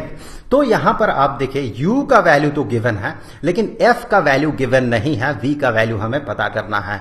f का वैल्यू दिया हुआ नहीं है, लेकिन यहां पर रेडियस ऑफ कर्वेचर के बारे में कहा गया है और हमें यह पता है कि radius of curvature is twice of focal length. ये हमने पहला वीडियो में ये देखा था कि कर्व्ड मिरर के केस में या स्फेरिकल मिरर के केस में रेडियस ऑफ कर्वेचर जो फोकल लेंथ है उसका 2 गुना होता है। इसका मतलब जो फोकल लेंथ होगा उसे पोल से हम इस तरह से मेजर करेंगे, जो फोकल लेंथ होगा ये रेडियस ऑफ कर्वेचर का ही आधा होगा, सो 3/2 मीटर होगा फोकल लेंथ। यहां पर इसका साइन क्या होगा, ऑब्वियसली हम राइट साइड में इसे मेजर कर रहे हैं, पोल से राइट साइड में मेजर कर रहे हैं, तो ये हो जाएगा पॉजिटिव। आगे बढ़ते हैं। यहां पर अभी हमें v का वैल्यू पता करना है, तो हम कहेंगे 1/v is equal to 1/f minus 1/u। अब सिर्फ वैल्यूज आपको पुट करना है। f का वैल्यू देखिए कितना है 3/2, पॉजिटिव है 3/2, सो 1/f हो जाएगा 1/3/2 that is 2/3 minus 1/u, so 1/u का वैल्यू देखें -5 मीटर है, सो -5 मीटर, ओके मीटर, और यहां भी 3/2 मीटर था तो मीटर डिनोमिनेटर में आएगा। अब यहां से आगे बढ़ते हैं। आप देखिए ये नेगेटिव साइन कैंसिल करके आप इसे पॉजिटिव कर सकते हैं और यहां से आपको 15 मीटर मिलेगा डिनोमिनेटर में। वैसे आप मीटर बार बार ना लिखें क्योंकि दोनों मीटर है, तो ऑब्वियसली लास्ट रिजल्ट जो है v का वैल्यू वो मीटर में ही होगा, तो वो ठीक नहीं लगता है। वैसे आप लिख सकते हैं, ये एक बेटर वे है कि आप यूनिट को छोड़े मत, यूनिट को साथ लेकर चले। लेकिन नॉर्मली आप किताबों में या जब आप खुद प्रॉब्लम सॉल्व करते हैं तो इस तरह से आप नहीं लिखते हैं, जरूरत नहीं है। दोनों सेम यूनिट है तो फाइनल रिजल्ट भी आपको मीटर में ही मिलेगा।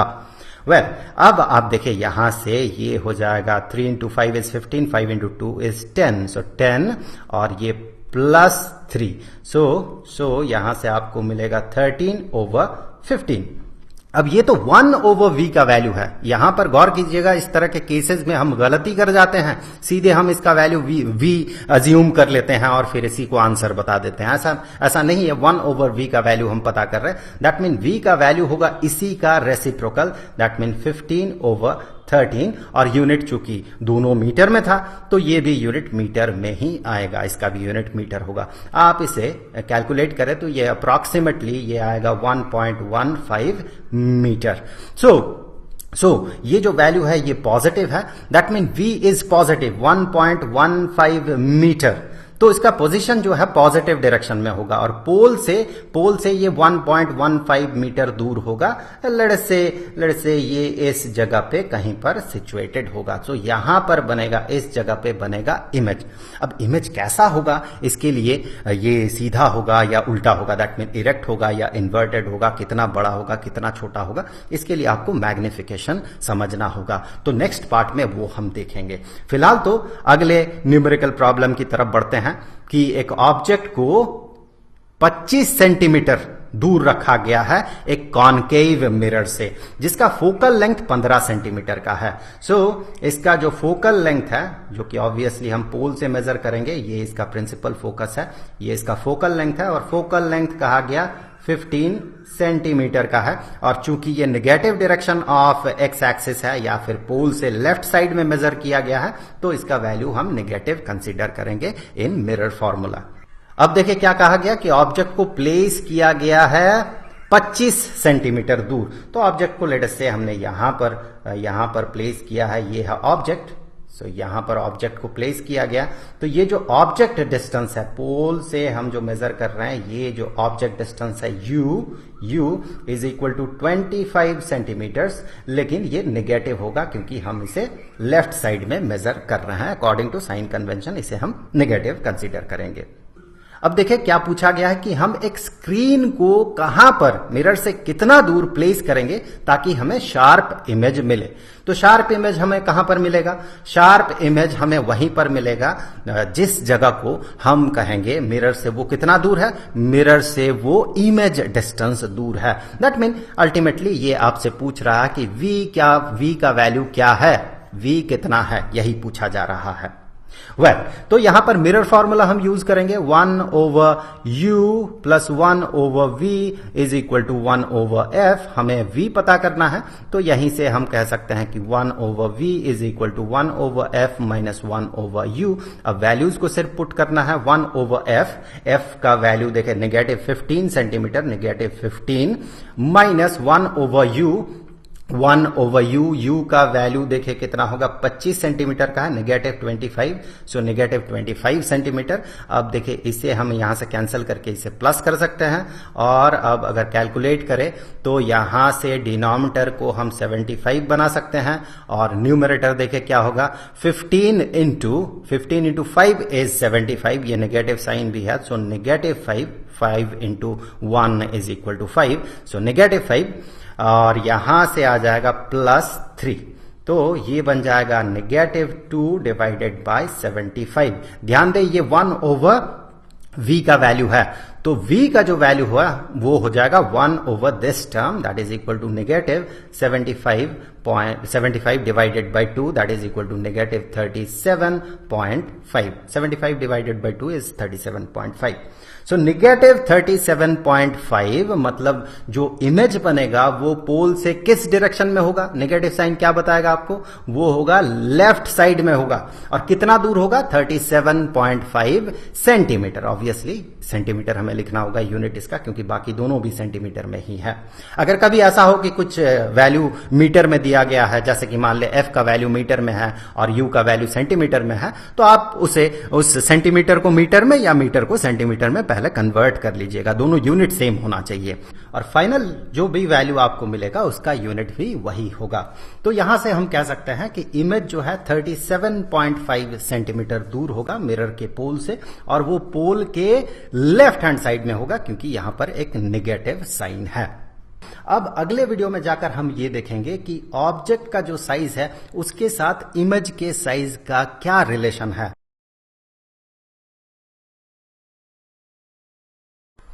आपने ऐसे मिरर्स देखे होंगे जिसमें हमारा चेहरा हमें बड़ा दिखता है। ऐसे मिरर्स को नॉर्मली हम शेविंग के लिए यूज करते हैं और ऐसे मिरर्स में कॉनकेव मिरर यूज किया जाता है। आपने ऐसा भी मिरर देखा होगा जहां पर कि इमेज काफी छोटा बनता है। इन रियलिटी में अगर प्लेन मिरर होता तो जितना बड़ा इमेज होना चाहिए था उससे काफी छोटा बनता है। इस तरह के मिरर्स आप कार के रियर व्यू मिरर के तौर पे देखते हैं और यहां पर कॉन्वेक्स मिरर यूज किया जाता है। तो देखिए आपको पता है कि प्लेन मिरर में इमेज ऑब्जेक्ट के साइज का बनता है। मतलब जिस चीज को आप देख रहे हैं मिरर में, ओरिजिनली जो चीज है उसे ऑब्जेक्ट कहा जाता है, और जो आप मिरर के थ्रू देख रहे हैं उसे इमेज कहा जाता है।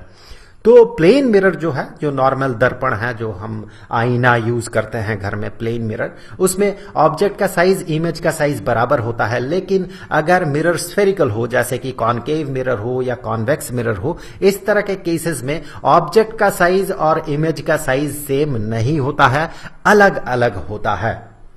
तो यहां पर कॉन्सेप्ट आता है मैग्निफिकेशन का। चलिए इसे एक सिंपल एग्जांपल से समझने का कोशिश करते हैं। मान ले आप एक फोटोग्राफ को देख रहे हैं, उस फोटोग्राफ में इस बच्चे की तस्वीर है जो कि उस फोटोग्राफ में 5 सेंटीमीटर का है। अब उसी फोटोग्राफ को अगर एनलार्ज किया जाए, ऐसा एनलार्ज किया गया कि ये बच्चा, इसका जो तस्वीर है, ये अब 10 सेंटीमीटर का हो गया, 10 सेंटीमीटर हाइट का हो गया। तो इस केस में हम क्या कहेंगे, यहां पर जो ओरिजिनल ऑब्जेक्ट था, जो ओरिजिनल इमेज था, उसे मैग्नीफाई किया गया, बड़ा किया गया, मैग्नीफाई किया गया, और हमें फिर ये वाला इमेज मिला।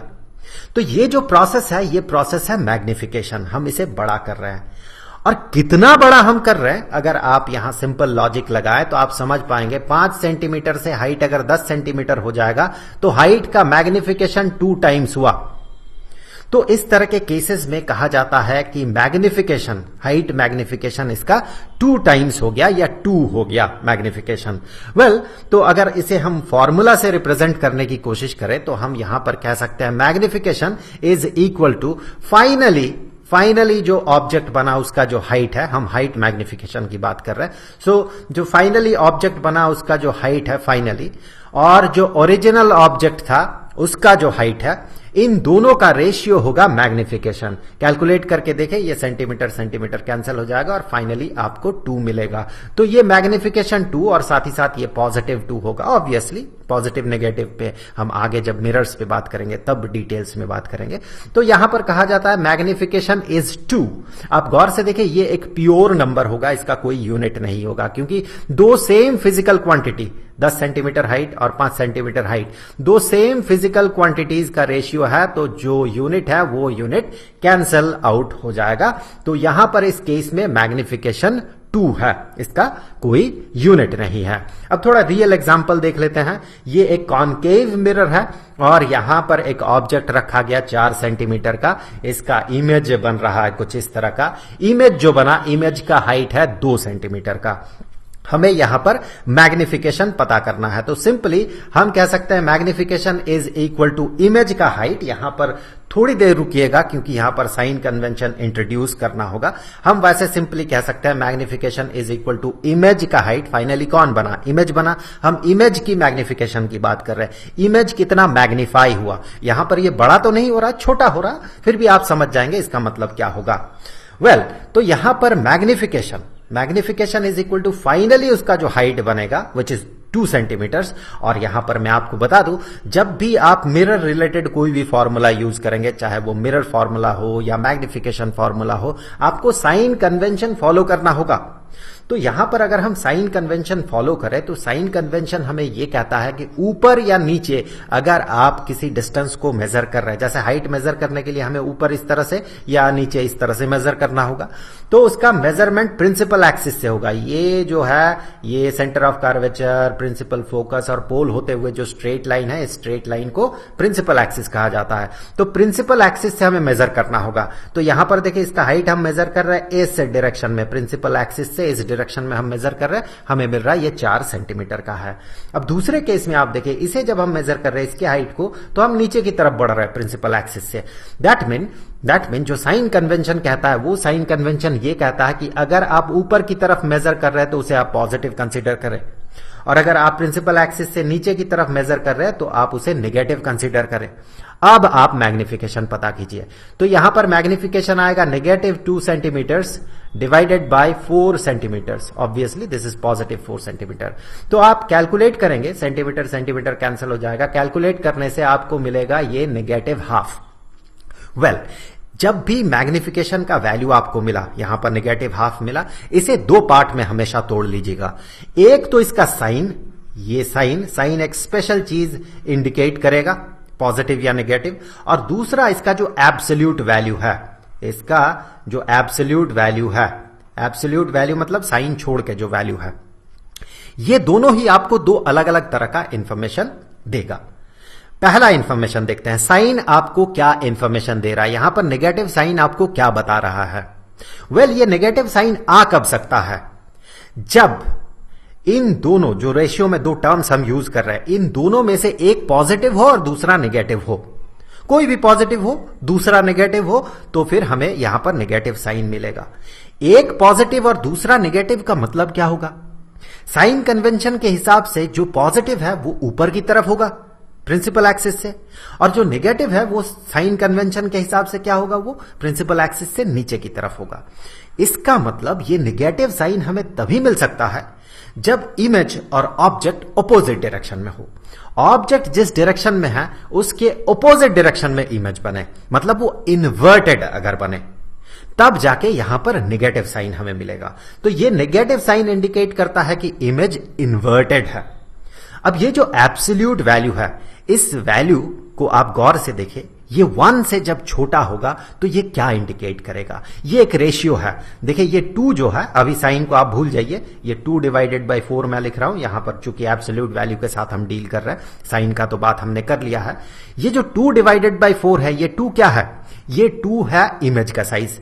ये 4 क्या है? ये ऑब्जेक्ट का साइज है। ये ऑब्जेक्ट का साइज है और ये इमेज का साइज है। 1 से छोटा वैल्यू लेस देन 1 हमें तभी मिल सकता है जब कि इमेज लेस देन 1 मैग्निफिकेशन का वैल्यू, लेस देन 1 साइन छोड़ के एब्सोल्यूट वैल्यू की बात कर रहे हैं।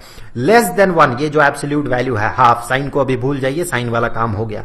ये हाफ, ये 1 से छोटा तभी हो सकता है जबकि इमेज ऑब्जेक्ट से छोटा बने, क्योंकि इमेज न्यूमरेटर में है, इमेज साइज, इमेज का हाइट, और ऑब्जेक्ट का साइज डिनोमिनेटर में है। तो ऑब्जेक्ट का साइज जब बड़ा होगा इमेज से, उस समय हमें मैग्निफिकेशन का न्यूमेरिक वैल्यू या एब्सोल्यूट वैल्यू मुझे कहना चाहिए, एब्सोल्यूट वैल्यू 1 से छोटा आएगा। तो इस केस में magnification is negative half, negative sign बता रहा है इमेज इन्वर्टेड होगा, और ये 1 से छोटा वैल्यू, ये जो हाफ है, ये बता रहा है कि इमेज छोटा बनेगा, ऑब्जेक्ट से छोटा बनेगा इमेज। इसी तरह का एक और एग्जांपल देख लेते हैं। यहां पर ऑब्जेक्ट को सेंटर ऑफ कर्वेचर में रखा गया, तो जो इमेज बनता है, इससे पहले पिछले वीडियोस में हमने देखा था, जो इमेज बनता है वो सेम साइज का होता है। यहां पर दोनों 4 सेंटीमीटर का है, तो साइन कन्वेंशन के हिसाब से इसे -4 हम कंसीडर करेंगे। अब मैग्निफिकेशन अगर आप देखें तो मैग्निफिकेशन इज इक्वल टू जो ऑब्जेक्ट का साइज है -4 सेंटीमीटर, माफ कीजिएगा, जो इमेज का साइज है, डिवाइडेड बाय जो ऑब्जेक्ट का साइज है। तो यहां से आपको -1 वैल्यू मिलेगा। ये नेगेटिव साइन आपको ये बताएगा कि जो इमेज है ये इन्वर्टेड है, ऑब्जेक्ट के डायरेक्शन में नहीं है, ऑपोजिट डायरेक्शन में है। और ये 1 ये बताएगा आपको कि ऑब्जेक्ट का साइज और इमेज का साइज एग्जैक्टली सेम है। ये वो स्पेशल केस है जब एक कॉन्केव मिरर के सामने उसके सेंटर ऑफ कर्वेचर में ऑब्जेक्ट को रखा जाता है, तो उसका इमेज जो है ठीक उसी पॉइंट में बनता है, सेंटर ऑफ कर्वेचर में ही बनता है, लेकिन वो इन्वर्टेड बनता है, और साथ ही साथ उसका साइज जो है वो एग्जैक्टली सेम होता है ऑब्जेक्ट के साइज के। इमेज का साइज, ऑब्जेक्ट का साइज बिल्कुल सेम होता है, इसीलिए मैग्निफिकेशन का वैल्यू 1 आया। अब थोड़ा चेंज कर लेते हैं सिनेरियो को। यहां पर ऑब्जेक्ट तो वही है, थोड़ा हमने हटा के इसे प्लेस किया है। अब देखिए ये जो इमेज बन रहा है, ये इमेज अब बड़ा बन रहा है।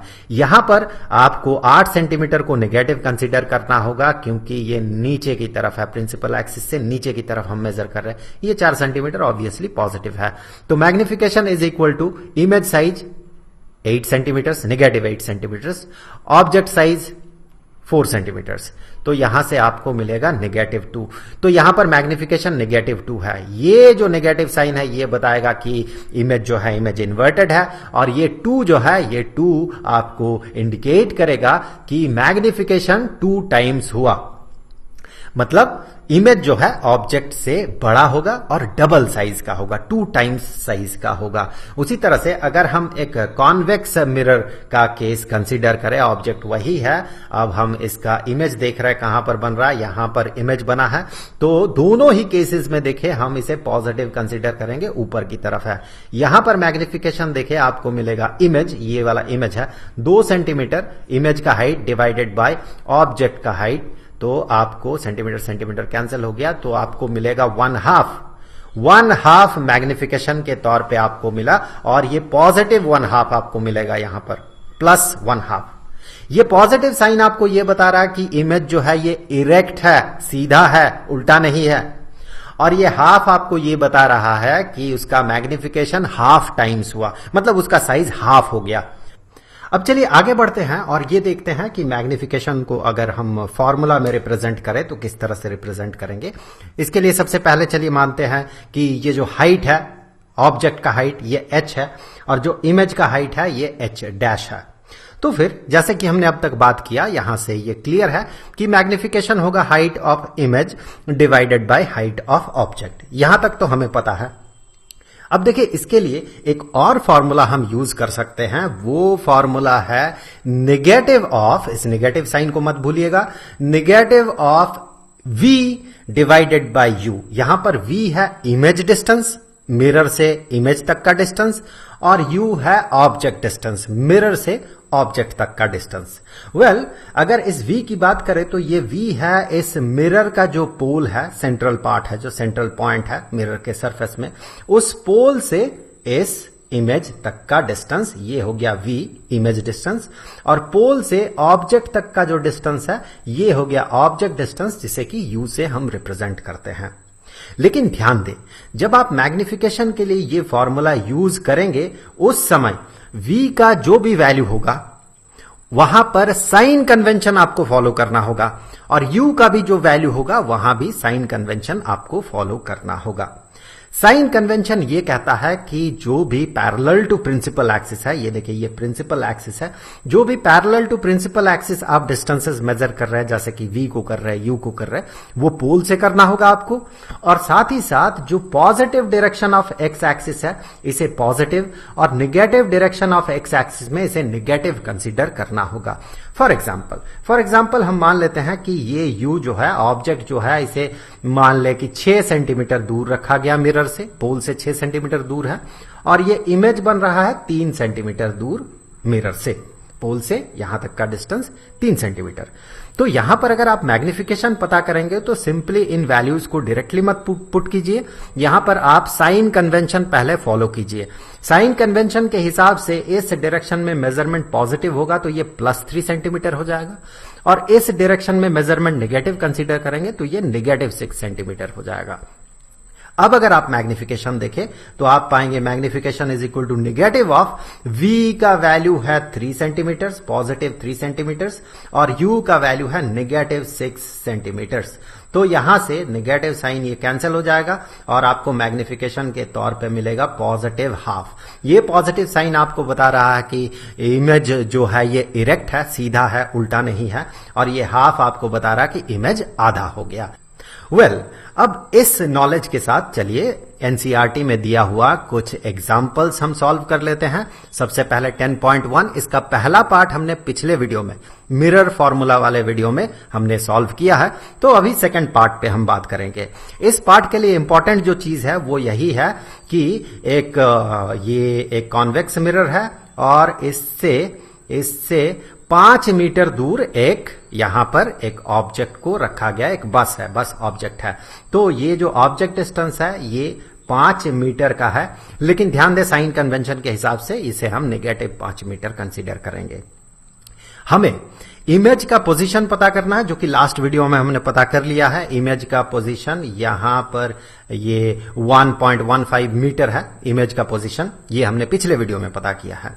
इस वीडियो में हम सिर्फ पता करेंगे इमेज का नेचर एंड साइज। थोड़ा सा रिपीट हो गया क्वेश्चन, इसे ध्यान दीजिएगा। यहां हमने पिछले क्वेश्चन में, पिछले वीडियो में हमने इसे सॉल्व किया था, पोजीशन ऑफ इमेज पता कर लिया था, जो कि 1.15 मीटर है, जो कि नियरली यहां पर सिचुएटेड होगा। आज हम क्या करेंगे इस वीडियो में, अभी पता करेंगे nature and size of the image, जिसके लिए हमने जो पढ़ा अभी तक मैग्निफिकेशन के बारे में, वही नॉलेज काफी हो जाएगा। तो अभी आप देखिए, अगर मैं मैग्निफिकेशन का फॉर्मूला यहां पर यूज करता हूं तो मैग्निफिकेशन को मैं कह सकता हूं -v/u। यहां पर h' डिवाइडेड बाय h को यूज नहीं कर सकते हम लोग, क्योंकि ये जो h' है इसके बारे में हमारे पास कोई भी नॉलेज नहीं है। तो अब यहां से नेगेटिव v ओवर u ये वैल्यू अगर हम पुट करें तो फिर हम मैग्निफिकेशन पता कर सकते हैं। वेल, ये जो इमेज बन रहा है इस पॉइंट में बनेगा, तो यहां पर v जो है हमने लास्ट वीडियो में पता लगाया था, ये होगा 1.15 मीटर। तो साइन कन्वेंशन के हिसाब से ये पॉजिटिव हो जाएगा, इस डायरेक्शन में, पॉजिटिव डायरेक्शन में मेजर कर रहे हैं हम, और u का वैल्यू नेगेटिव 5 मीटर है। तो अभी वैल्यूज को पुट करें, सो ये हो जाएगा नेगेटिव v का वैल्यू है positive 1.15 metre divided by u का वैल्यू है नेगेटिव 5 मीटर। ये नेगेटिव साइन यहां से कैंसिल कर दे, आप कैलकुलेट करें तो आपको मिलेगा, ये होगा पॉजिटिव 0.23। Magnification is positive 0.23। ये आपको क्या बता रहा है? सबसे पहले तो देखिए पॉजिटिव साइन क्या बताएगा। पॉजिटिव साइन बताएगा कि इमेज जो है ये सीधा बनेगा, इरेक्ट बनेगा। और ये जो वैल्यू है 0.23 ये बताएगा कि जो इमेज बन रहा है ऑब्जेक्ट का कितना टाइम्स बन रहा है। तो ऑब्जेक्ट का 0.23 टाइम्स बनेगा, या फिर कहे 23% बनेगा। सो लगभग 1/4 जो ऑब्जेक्ट है उसका 1/4 साइज होगा, लगभग 0.25 होता है तो 1/4 हम डायरेक्टली कहते हैं, ये लगभग 1/4 हो रहा है। तो यहां से हम कह सकते हैं कि इमेज जो है ये डिमिनिश्ड होगा, छोटा होगा, डिमिनिश्ड इन साइज, क्योंकि ये जो वैल्यू है, this value is less than 1, clearly it is less than 1, तो ये बता रहा है ये डिमिनिश्ड है। साथ ही साथ लास्ट वीडियो में हमने देखा था कि इमेज जो है ये पीछे बन रहा है मिरर से, तो ये ऑब्वियसली ये रियल इमेज नहीं होगा, ये वर्चुअल इमेज होगा। सो ये वर्चुअल इमेज है, डिमिनिश्ड इन साइज है। कितना डिमिनिश्ड है? 0.23 टाइम्स बन गया है ऑब्जेक्ट का, और ये पॉजिटिव साइन बता रहा कि ये इरेक्ट है, इमेज इरेक्ट है, सीधा है। वेल, ये तो दूसरा पार्ट जो बाकी था उसे हमने सॉल्व कर लिया। मैं फिर से बता दूं कि ये जो एग्जांपल है इसका जो फर्स्ट पार्ट है, ये जो हमने डिराइव किया, ये जो पता लगाया है, कैलकुलेट किया, ये पिछले वीडियो में हमने किया है, मिरर फॉर्मूला वाले वीडियो में। अब अगले एग्जांपल की तरफ बढ़ते हैं, 10.2 में ये जो फर्स्ट पार्ट है इसका, इसे भी हमने मिरर फॉर्मूला वाले जो वीडियो है उसमें हमने सॉल्व कर लिया है। सेकंड पार्ट पे अभी ध्यान देते हैं हम लोग। चलिए, यहां पर ऑब्जेक्ट को जो है इस कॉनकेव मिरर से 25 सेंटीमीटर दूर प्लेस किया गया है। यहां से यहां तक का जो डिस्टेंस है u, दैट इज 25 सेंटीमीटर, और ऑब्वियसली साइन कन्वेंशन के हिसाब से ये नेगेटिव हो जाएगा। और लास्ट वीडियो में हमने ये पता लगाया था कि इमेज डिस्टेंस जो है नेगेटिव 37.5 मीटर है। मान लेते हैं यहां पर है, वो यहां पर इमेज बन रहा है। अब हम क्या करेंगे, nature and size of the image हमें पता करना है। साथ ही साथ ये भी कहा गया कि जो ऑब्जेक्ट है ये 4 सेंटीमीटर का है, 4 सेंटीमीटर हाइट का ऑब्जेक्ट है। हमें इमेज का एग्जैक्ट साइज पता करना होगा, क्योंकि यहां पर एग्जैक्ट साइज ऑब्जेक्ट का बता दिया गया है, और उसका नेचर पता करना होगा। वेल, यहां पर गौर करें कि मैग्निफिकेशन का फॉर्मूला हमने क्या देखा है, h dash divided by h, that mean image का हाइट डिवाइडेड बाय ऑब्जेक्ट का height, that is also equal to negative v over u। ठीक है, अब आप गौर करें, आप अगर h डैश पता कर रहे हैं तो आप कैसे पता कर सकते हैं? सबसे पहले मैग्निफिकेशन पता कर ले, इस वाले पार्ट से आप मैग्निफिकेशन पता कर ले, फिर उस वैल्यू को इसके साथ इक्वेट करके, h dash divided by h के साथ इक्वेट करके आप पता कर ले h डैश का वैल्यू कितना है, या फिर इसे पूरा एक साथ यूज करते हुए आप डायरेक्टली भी पता कर सकते हैं। वेल, इस वाले इक्वेशन को मैं ऐसे भी लिख सकता हूं, h dash is equal to negative v over u into h। ये h जो है इस साइड में जाके न्यूमरेटर में चला जाएगा। अब वैल्यूज को अगर मैं पुट करता हूं यहां पर, नेगेटिव v का वैल्यू जो है ये हो जाएगा नेगेटिव 37.5 सेंटीमीटर। ठीक है, v हो गया, ये u है नेगेटिव 25 सेंटीमीटर, और h जो है ये है 4 सेंटीमीटर। तो यहां से सबसे पहले नेगेटिव साइन कैंसिल हो गया, सेंटीमीटर कैंसिल हो गया, और अब कैलकुलेट करेंगे तो हमें क्या मिलेगा, देखिए नेगेटिव 25 इंटू 1.5 इज 37.5, 25 का 1.5 गुना होता है 37.5। सो यहां पर 1.5 नेगेटिव 1.5 इंटू 4 सेंटीमीटर, तो आपको मिलेगा, ये हो जाएगा नेगेटिव 6 सेंटीमीटर। तो यहां पर ये जो नेगेटिव साइन है ये क्या बताएगा, ये बताएगा कि इमेज जो है, ये नेगेटिव साइन ये बताएगा जो इमेज है वो नीचे की तरफ बनेगा। ये नेगेटिव साइन वही बता रहा है, साइन कन्वेंशन के हिसाब से वो ये बता रहा है कि वो नीचे बनेगा और 6 सेंटीमीटर उसका हाइट होगा, ये उसका हाइट है। सो इमेज कुछ ऐसा बनेगा, 6 सेंटीमीटर का तो होगा लेकिन वो नीचे की तरफ बनेगा। साइन कन्वेंशन के हिसाब से इसे हम नेगेटिव 6 सेंटीमीटर मानेंगे। सो इस तरह से अगर आप देखें तो और भी अगर इंफॉर्मेशन हम यहां से पता करें तो ये ऑब्वियसली रियल इमेज बनेगा, क्योंकि इसी पार्ट से हम उस चीज को बता सकते हैं। ये पार्ट जो है, ये पार्ट ये बता रहा है कि इमेज कहां पर बन रहा है। मिरर के पीछे बनने से वो वर्चुअल इमेज होता, मिरर के पीछे नहीं बन रहा है, सामने बन रहा है, तो वो रियल इमेज है। इसी पार्ट से, जो हमने पिछले वीडियो में पता किया था, इसी पार्ट से हम ये कह सकते हैं कि वो रियल है। साथ ही साथ वो एनलार्ज्ड है, बड़ा हो गया है। हमने प्रॉपर साइज पता कर लिया, तो अब एनलार्ज्ड कहने का कोई मतलब नहीं है, क्योंकि हमने एग्जैक्ट साइज इसका बता दिया है। ये एनलार्ज्ड हो गया है, बड़ा हो गया है, और साथ ही साथ ये इन्वर्टेड है। ये नेगेटिव साइन बता रहा कि ये इन्वर्टेड है।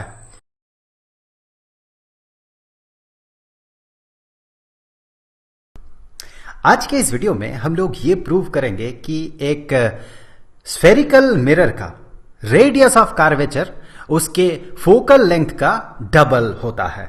तो इसके लिए देखिए, यहां पर हमारे पास एक कॉनकेव मिरर है, इसका रिफ्लेक्टिंग साइड है ये, और यहां पर उसका सेंटर है, उसके सरफेस का जो सेंटर है जिसे पोल कहा जाता है, इस पॉइंट पे वो सिचुएटेड है। ये है इसका centre of curvature. Centre of curvature क्या होता है, ये स्फेरिकल मिरर जिस स्फीयर का पार्ट है, उस स्फीयर का जो सेंटर है उसे सेंटर ऑफ कर्वेचर कहा जाता है। अब सी और पी को मिलाते हुए, सेंटर ऑफ कर्वेचर और पोल को मिलाते हुए जो स्ट्रेट लाइन है, इसे प्रिंसिपल एक्सिस कहा जाता है। तो सी से पी का जो डिस्टेंस होगा वही होगा radius of curvature, capital R. अब देखिए, हमें क्या पता है कि अगर प्रिंसिपल एक्सिस के पैरेलल लाइट रेज इस पे इंसिडेंट करे तो वो रिफ्लेक्शन के बाद वो लाइट रेज कहा जाता है कि वो एक पॉइंट से पार होता है प्रिंसिपल एक्सिस से, जिस पॉइंट को इसका प्रिंसिपल फोकस, इस मिरर का प्रिंसिपल फोकस कहा जाता है। बट इन रियलिटी क्या होता है, एक वीडियो में हमने इस पे बात किया था कि फोकस जो है, स्फेरिकल मिरर का फोकस कोई एक डेफिनेट पॉइंट नहीं होता है, बल्कि एक फाजी सा रीजन होता है, एक लंबा रीजन में फोकस फैला हुआ रहता है, जिसे कि इसका स्फेरिकल एबरेशन कहा जाता है। कुछ लड़कों को, कुछ स्टूडेंट्स को बहुत डाउट हो रहा है, वो तरह तरह के सवाल पूछ रहे हैं, चैलेंज कर रहे हैं। तो मैं आपसे यही रिक्वेस्ट करूंगा, जब वहां पर वीडियोस में कुछ कहा गया है और ये नीचे कुछ स्पेसिफिकली लिखा गया है, तो आप प्लीज उसको सर्च किया कीजिए, ये आपके बेनिफिट के लिए है। तो स्फेरिकल एबरेशन क्या है, आप जरूर से सर्च करें, एक बार देखते हैं, इसका एक बेसिक सेंस देखते हैं क्या एग्जैक्टली है।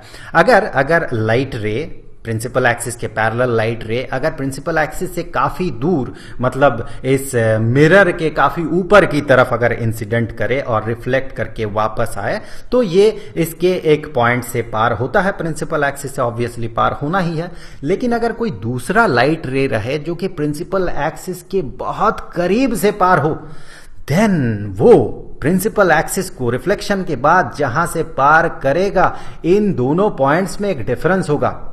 वैसे फोकस के डेफिनेशन में आप यही पढ़ते हैं कि सभी एक ही पॉइंट से पार होगा प्रिंसिपल एक्सिस के, लेकिन इन रियलिटी ऐसा नहीं होता। ये बहुत बड़ा एक रीजन से, बहुत बड़ा मुझे नहीं कहना चाहिए, एक अच्छा खासा एक रीजन होता है इसका, जिसे कि इसका स्फेरिकल एबरेशन कहा जाता है।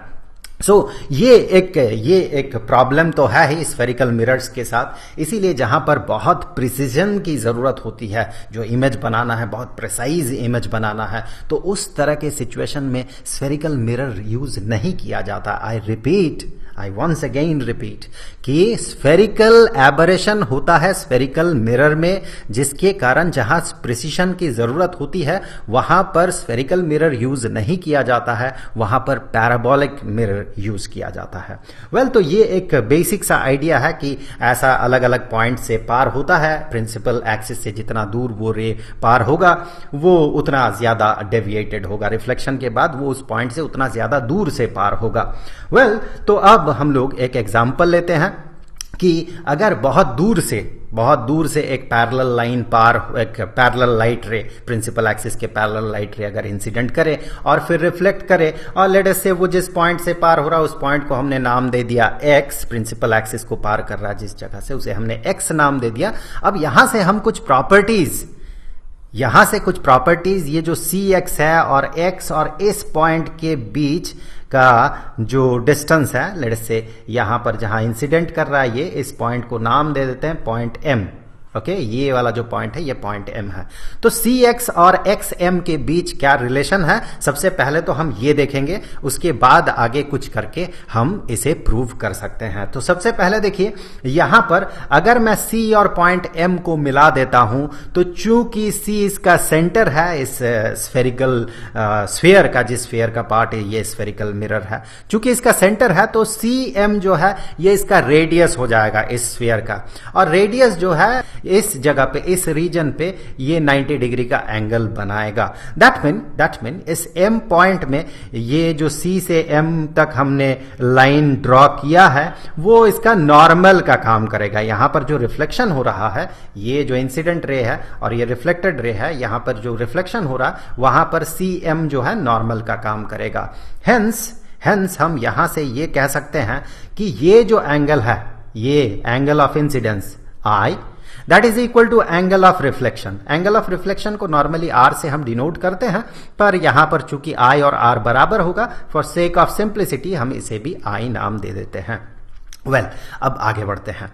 यहां से आप ये देखिए, ये जो लाइन है ये और प्रिंसिपल एक्सिस ये दोनों तो पैरेलल है, और ये mx जो है ट्रांसवर्सल का काम कर रहा है। मतलब ये एंगल, ये टोटल एंगल 2i जो है ये इस एंगल के बराबर होगा, तो ये एंगल भी हो गया 2i। अब यहां से लेके आप अगर इस पूरे एंगल को देखें तो ये पूरा एंगल 180 डिग्री का है। हेंस ये वाला जो एंगल होगा ये होगा 180 डिग्री माइनस 2i।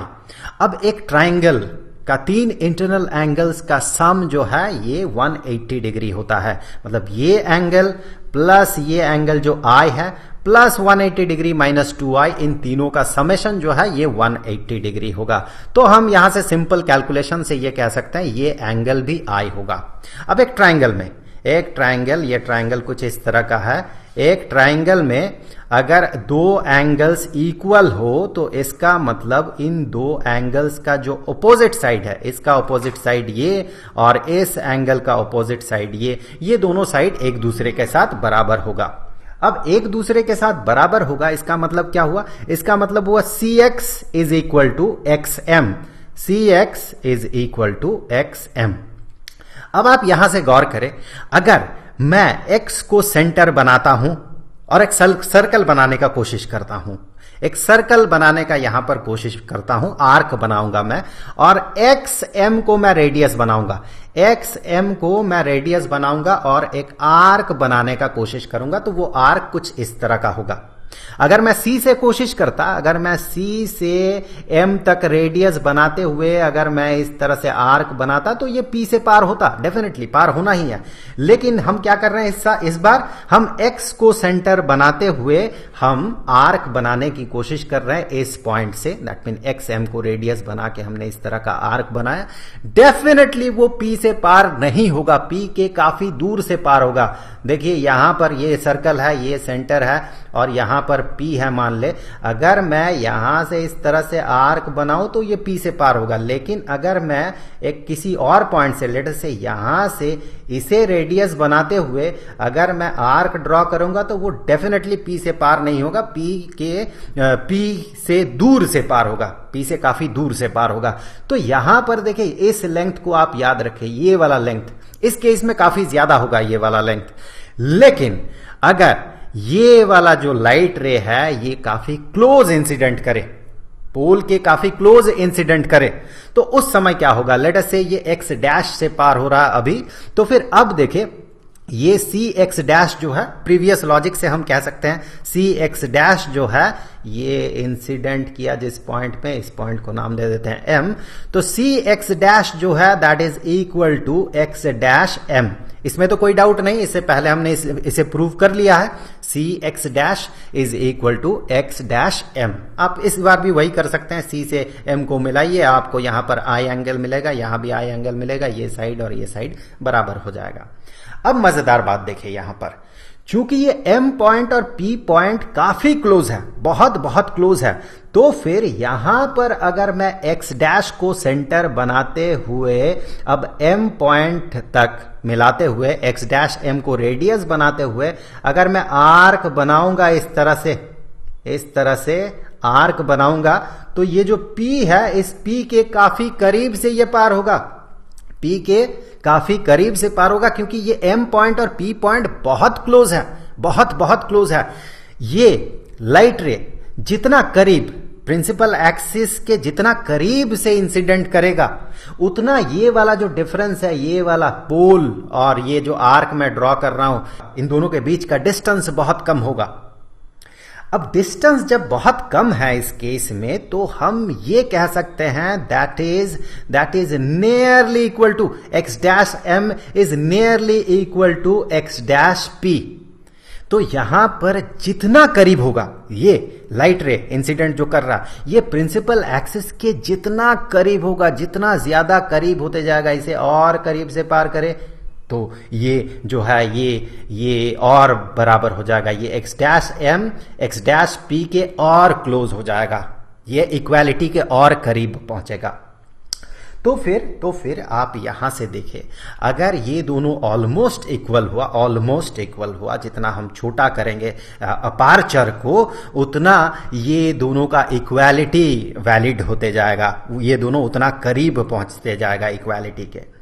तो उस केस में देखें, जब अपार्चर बहुत छोटा हो रहा है, हम इन दोनों को बराबर मान सकते हैं बहुत छोटे अपार्चर के लिए। अब ये दोनों जैसे ही बराबर हो गया, तो हम ये कह सकते हैं सी एक्स डैश, यहां से C X dash is equal to X dash P. अब वैसे आप जब पढ़ेंगे तो आप ये भी पढ़ेंगे मिरर के बारे में कि सारे डिस्टेंसेस को पोल से मेजर करना चाहिए। हेंस अगर आपको एक्स डैश पी लिखना है तो बेहतर होता है कि पी एक्स डैश लिखे। चलिए, इस वीडियो में इस टॉपिक में कोई खास फर्क नहीं पड़ेगा इससे, तो अभी हम लोग आगे बढ़ रहे हैं। देखिए, C X dash is equal to X dash P, मतलब क्या हुआ? मतलब यही बना कि ये एक्स डैश जो है सी पी के बीचों बीच पड़ रहा है, सी है ये और ये पी है, इन दोनों के ठीक बीचों बीच ये एक्स डैश पड़ रहा है। That's why C X dash is equal to X dash P. तभी हो सकता है जब एक्स डैश ठीक बीचों बीच पड़े। अब यही एक्स डैश, इसी को तो प्रिंसिपल फोकस कहा जाता है, इसी को हम नाम दे देते हैं प्रिंसिपल फोकस। और P से x डैश तक का जो डिस्टेंस है, इसी डिस्टेंस को कहा जाता है फोकल लेंथ। तो फिर बहुत स्मॉल अपार्चर के लिए, फॉर वेरी स्मॉल अपार्चर, बड़े अपार्चर होगा तो हमने देखा क्या होगा, क्या प्रॉब्लम अराइज करेगा।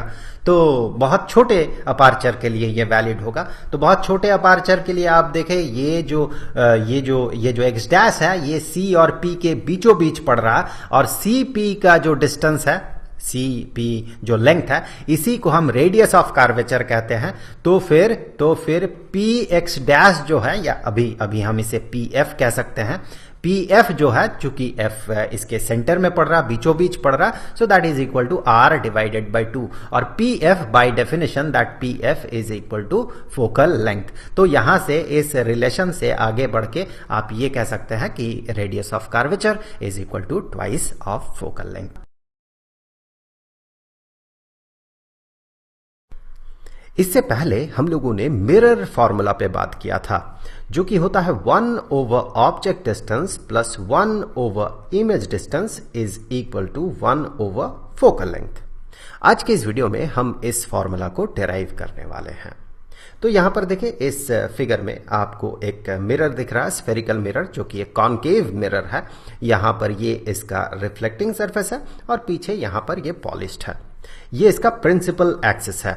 हमें पता है कि ये जो प्रिंसिपल एक्सिस है, ये इस मिरर से जो पार होगा इस पॉइंट को हम इसका पोल कहते हैं। और लेट्स से कि ये इसका फोकस है, यहां पर इसका प्रिंसिपल फोकस है और ये इसका सेंटर ऑफ कर्वेचर है, यहां पर इसका सेंटर ऑफ कर्वेचर है।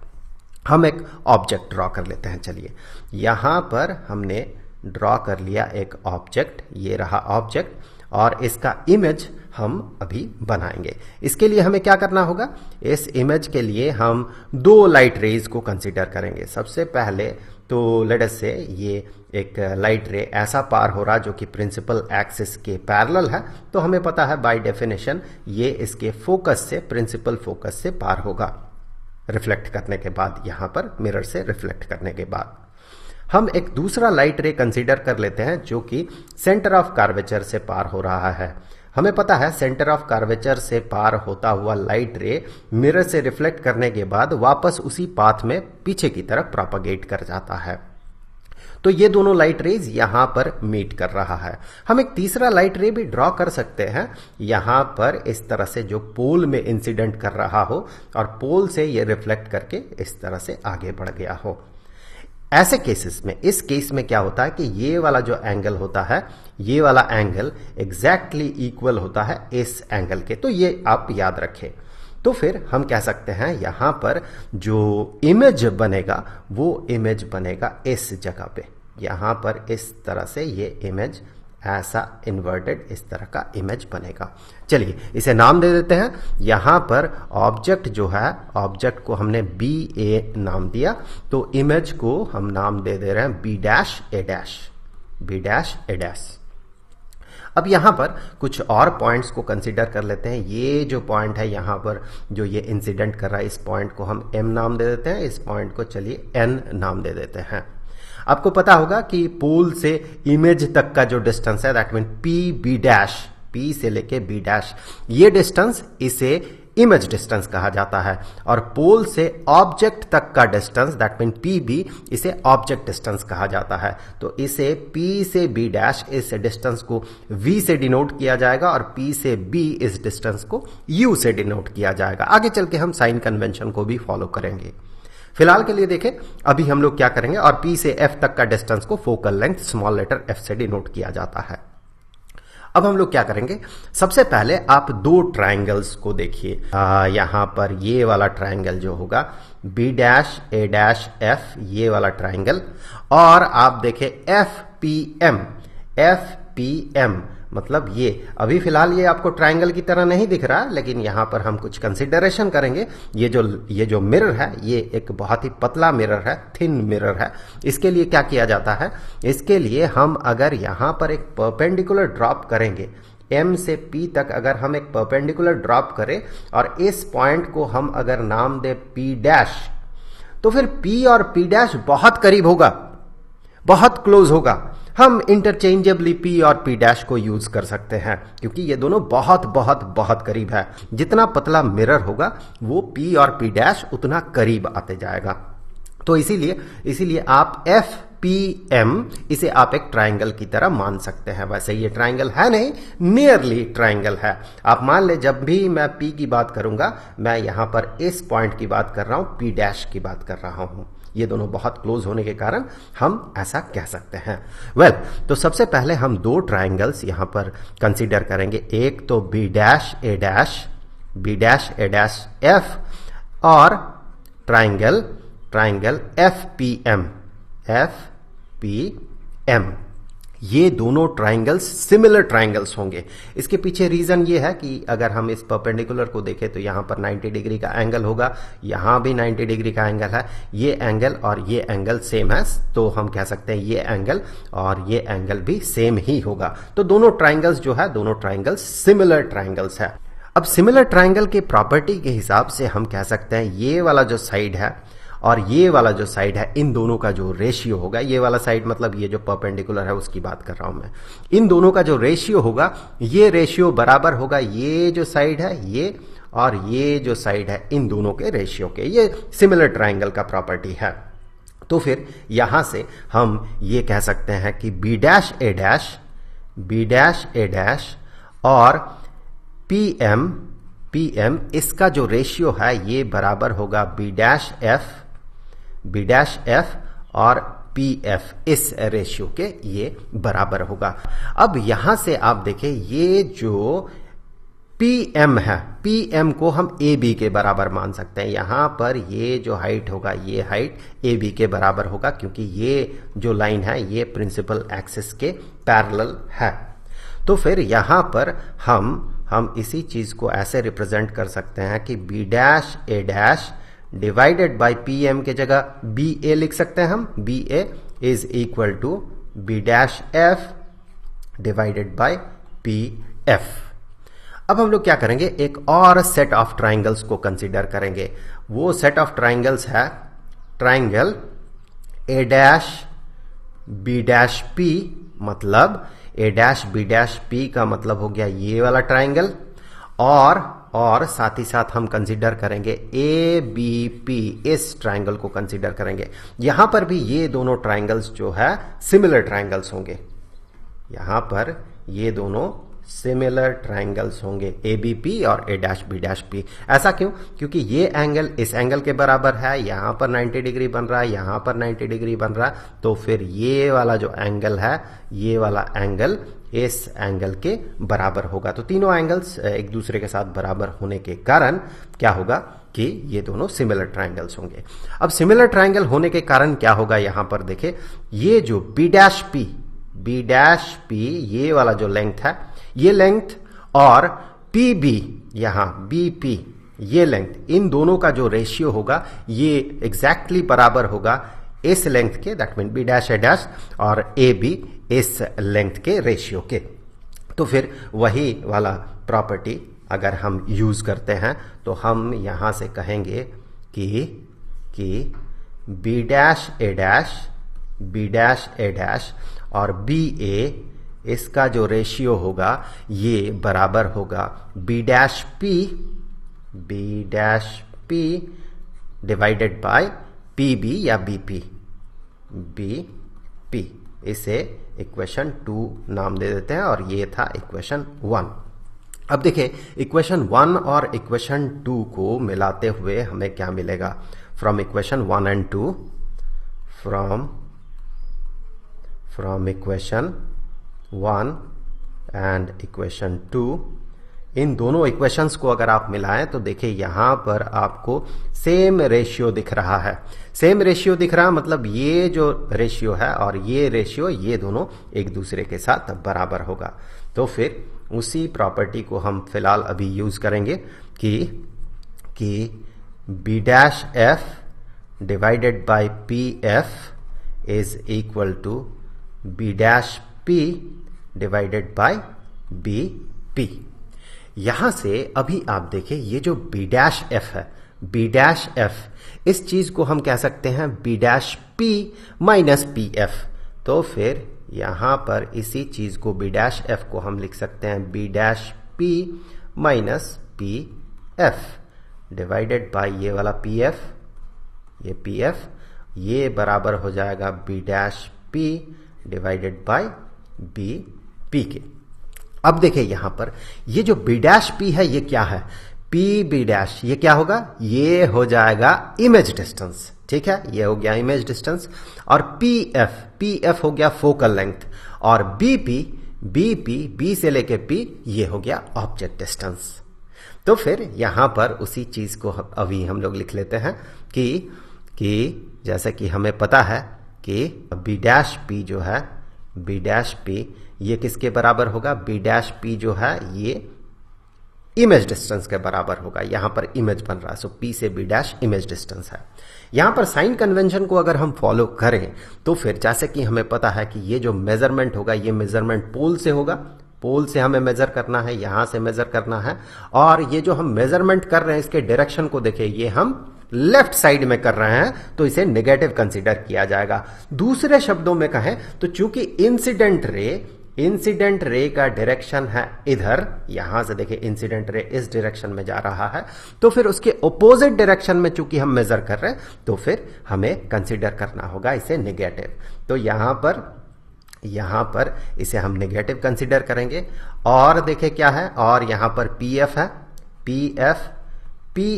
पी से लेके एफ ये फोकल लेंथ हो गया, so that is equal to small letter F focal length. लेकिन ये भी नेगेटिव होगा, लेफ्ट साइड में हम मेजर कर रहे हैं, पोल से हमें मेजर करना है तो लेफ्ट साइड में मेजर कर रहे हैं, तो ये भी नेगेटिव हो जाएगा।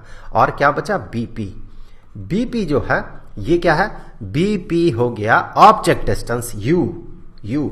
लेकिन यहां पर भी मेजरमेंट चूंकि पोल से होगा, P से लेके B तक का डिस्टेंस, तो ये भी नेगेटिव होगा लेफ्ट हैंड साइड में मेजरमेंट होने के कारण। तो फिर इन वैल्यूज को अगर हम यहां पर पुट करें इन जगहों पे, तो फिर हमें क्या मिलेगा, देखिए यहां पर B' के जगह पे हम नेगेटिव V पुट करेंगे और यहां PF के जगह नेगेटिव F, लेकिन माइनस नेगेटिव F, तो ये हो जाएगा प्लस F डिवाइडेड बाय यहां पर नेगेटिव F, ये PF is equal to negative F। और फिर यहां पर B' नेगेटिव V और BP नेगेटिव U, तो ये नेगेटिव नेगेटिव कैंसिल हो गया। अब हम क्या करेंगे, देखें यहां पर हम U को इस साइड में ले जाएंगे और यहां जो F है इसे इस साइड में ले जाएंगे। लेकिन उससे पहले मैं क्या कर लेता हूं, यहां से ये नेगेटिव साइन हटा देता हूं। नेगेटिव साइन मतलब -1 से न्यूमरेटर डिनोमिनेटर दोनों को अगर मल्टीप्लाई करें तो ये बन जाएगा V minus F divided by F, और ये बन गया V डिवाइडेड बाय U। अब U को मल्टीप्लाई करेंगे V माइनस F के साथ, सो हमें मिलेगा UV minus UF that is equal to VF। अब देखिए यहां से हम क्या करेंगे, हम पूरे इक्वेशन को डिवाइड कर देंगे UVF से। पूरे इक्वेशन को अगर हम UVF से डिवाइड करेंगे तो हमें मिल जाएगा मिरर, यहां पर ये माइनस होगा, हमें मिल जाएगा मिरर फॉर्मूला या मिरर इक्वेशन। सो यहां भी UVF से डिवाइड करेंगे और यहां पर ये जो VF है इसे भी UVF से डिवाइड करेंगे। तो फिर यहां से आगे बढ़ते हुए देखें हमें क्या मिलेगा, यहां से हमें मिल जाएगा 1/f और यहां से मिल जाएगा हमें 1/v और यहां से हमें मिल जाएगा 1/u। तो फिर बस इसे रीअरेंज करना है, -1/v को इस साइड में ले जाएंगे तो ये पॉजिटिव हो जाएगा और पूरा का पूरा इक्वेशन को अब इंटरचेंज कर दें तो हमें मिल जाएगा 1/u plus 1/v is equal to 1/f, और ये हो गया मिरर इक्वेशन या मिरर फॉर्मूला। आज के इस वीडियो में हम मैग्निफिकेशन के लिए जो फॉर्मूला होता है, स्फेरिकल मिरर का मैग्निफिकेशन का फॉर्मूला, जिसे कि नॉर्मली हम लोग इमेज का हाइट डिवाइडेड बाय ऑब्जेक्ट का हाइट कहते हैं, और अल्टीमेटली इसका फॉर्मूला निकल के आता है negative of image distance divided by object distance. तो इस पार्ट को आज के इस वीडियो में हम डिराइव करने वाले हैं। वैसे ये जो फ्रैक्शन है magnification is equal to image height divided by object height, ये तो बिल्कुल फंडामेंटल फॉर्मूला है, बाय डेफिनेशन ये होता है। तो यहां से हम यहां तक कैसे पहुंचेंगे, नेगेटिव u डिवाइडेड, माफ कीजिएगा, negative v divided by u, उसी पे आज के इस वीडियो में हम बात करेंगे। तो यहां पर देखिए आपको एक कॉनकेव मिरर दिख रहा है, तो चलिए एक ऑब्जेक्ट बनाते हैं। तो यहां पर हमने एक ऑब्जेक्ट को रखा, तो ये जो ऑब्जेक्ट है इसका ऑब्जेक्ट है h, इसे पॉजिटिव कंसीडर किया जाता है। अब हमें यह देखना है कि इमेज कहां पर बनेगा। तो इमेज बनाने के लिए हम क्या करेंगे, यहां से लेके इसके टॉप से लेके हम एक लाइट रे ड्रॉ करेंगे जो कि पार होगा इसके पोल से या पोल पे इंसिडेंट करेगा, और पोल पे इंसिडेंट करने के कारण ये यहां से रिफ्लेक्टेड होगा और इस डायरेक्शन में वो लाइट प्रोपगेट कर जाएगा। यहां पर इसका बेसिक जो फंडामेंटल प्रॉपर्टी है वो ये कि ये जो एंगल है जिसे कि हम एंगल ऑफ इंसिडेंस कहते हैं, ये एंगल और ये एंगल बिल्कुल बराबर होगा। तो ये अगर आई हुआ तो ये भी आई होगा। वैसे हम इसे आर से रिप्रेजेंट करते हैं, इस केस में आई और आर बराबर होगा, इसी के कारण मैंने यहां पर दोनों आई लिखा। अब देखिए ये जो टॉप है, ये टॉप एग्जैक्टली इसका इमेज कहां पर बनेगा, इसके लिए हमें क्या करना होता है, इसके लिए हमें इस तरह से एक प्रिंसिपल एक्सिस के पैरेलल लाइट रे ड्रॉ करना होता है। अब वो लाइट रे रिफ्लेक्ट करने के बाद इस मिरर के फोकस से पार होगा। लेट अस से फोकस अगर इस जगह पे हो तो वो लाइट रे इस तरह से यहां पर आके मीट करेगा, मतलब यहां पर इसका टॉप बनेगा। अगर मान ले फोकस यहां पर होता, यहां इस जगह पे, तो यहां से आप प्रोपगेट कर जाइए इस तरह से, तो वो मीट करता है इस जगह पे, तो इसका टॉप जो है, टॉप का इमेज यहां पर इस जगह पे बनता। तो जो भी हो इसका इमेज, इसका फोकस कहीं भी हो, इसका इमेज जो बनेगा, इमेज हो सकता है इसका इमेज ऐसा बने, मैं थोड़ा इसे बोल्ड ड्रॉ करता हूं, हो सकता है इमेज ऐसा बने, या फिर हो सकता है इमेज ऐसा बने, हो सकता है इमेज इसका ऐसा बने। वो डिपेंड करेगा कि इसका जो फोकस है, प्रिंसिपल फोकस है, वो प्रिंसिपल फोकस कहां पर है। तो प्रिंसिपल फोकस कहीं पर भी हो, हम रैंडमली एक पोजीशन चूज कर लेते हैं इमेज का। लेट अस से इमेज यहां पर बन रहा है। अब आप देखें इन दो ट्राइंगल्स को, यहां इसे हम H डैश से रिप्रेजेंट करते हैं, जो कि इमेज का हाइट है, ये इमेज है।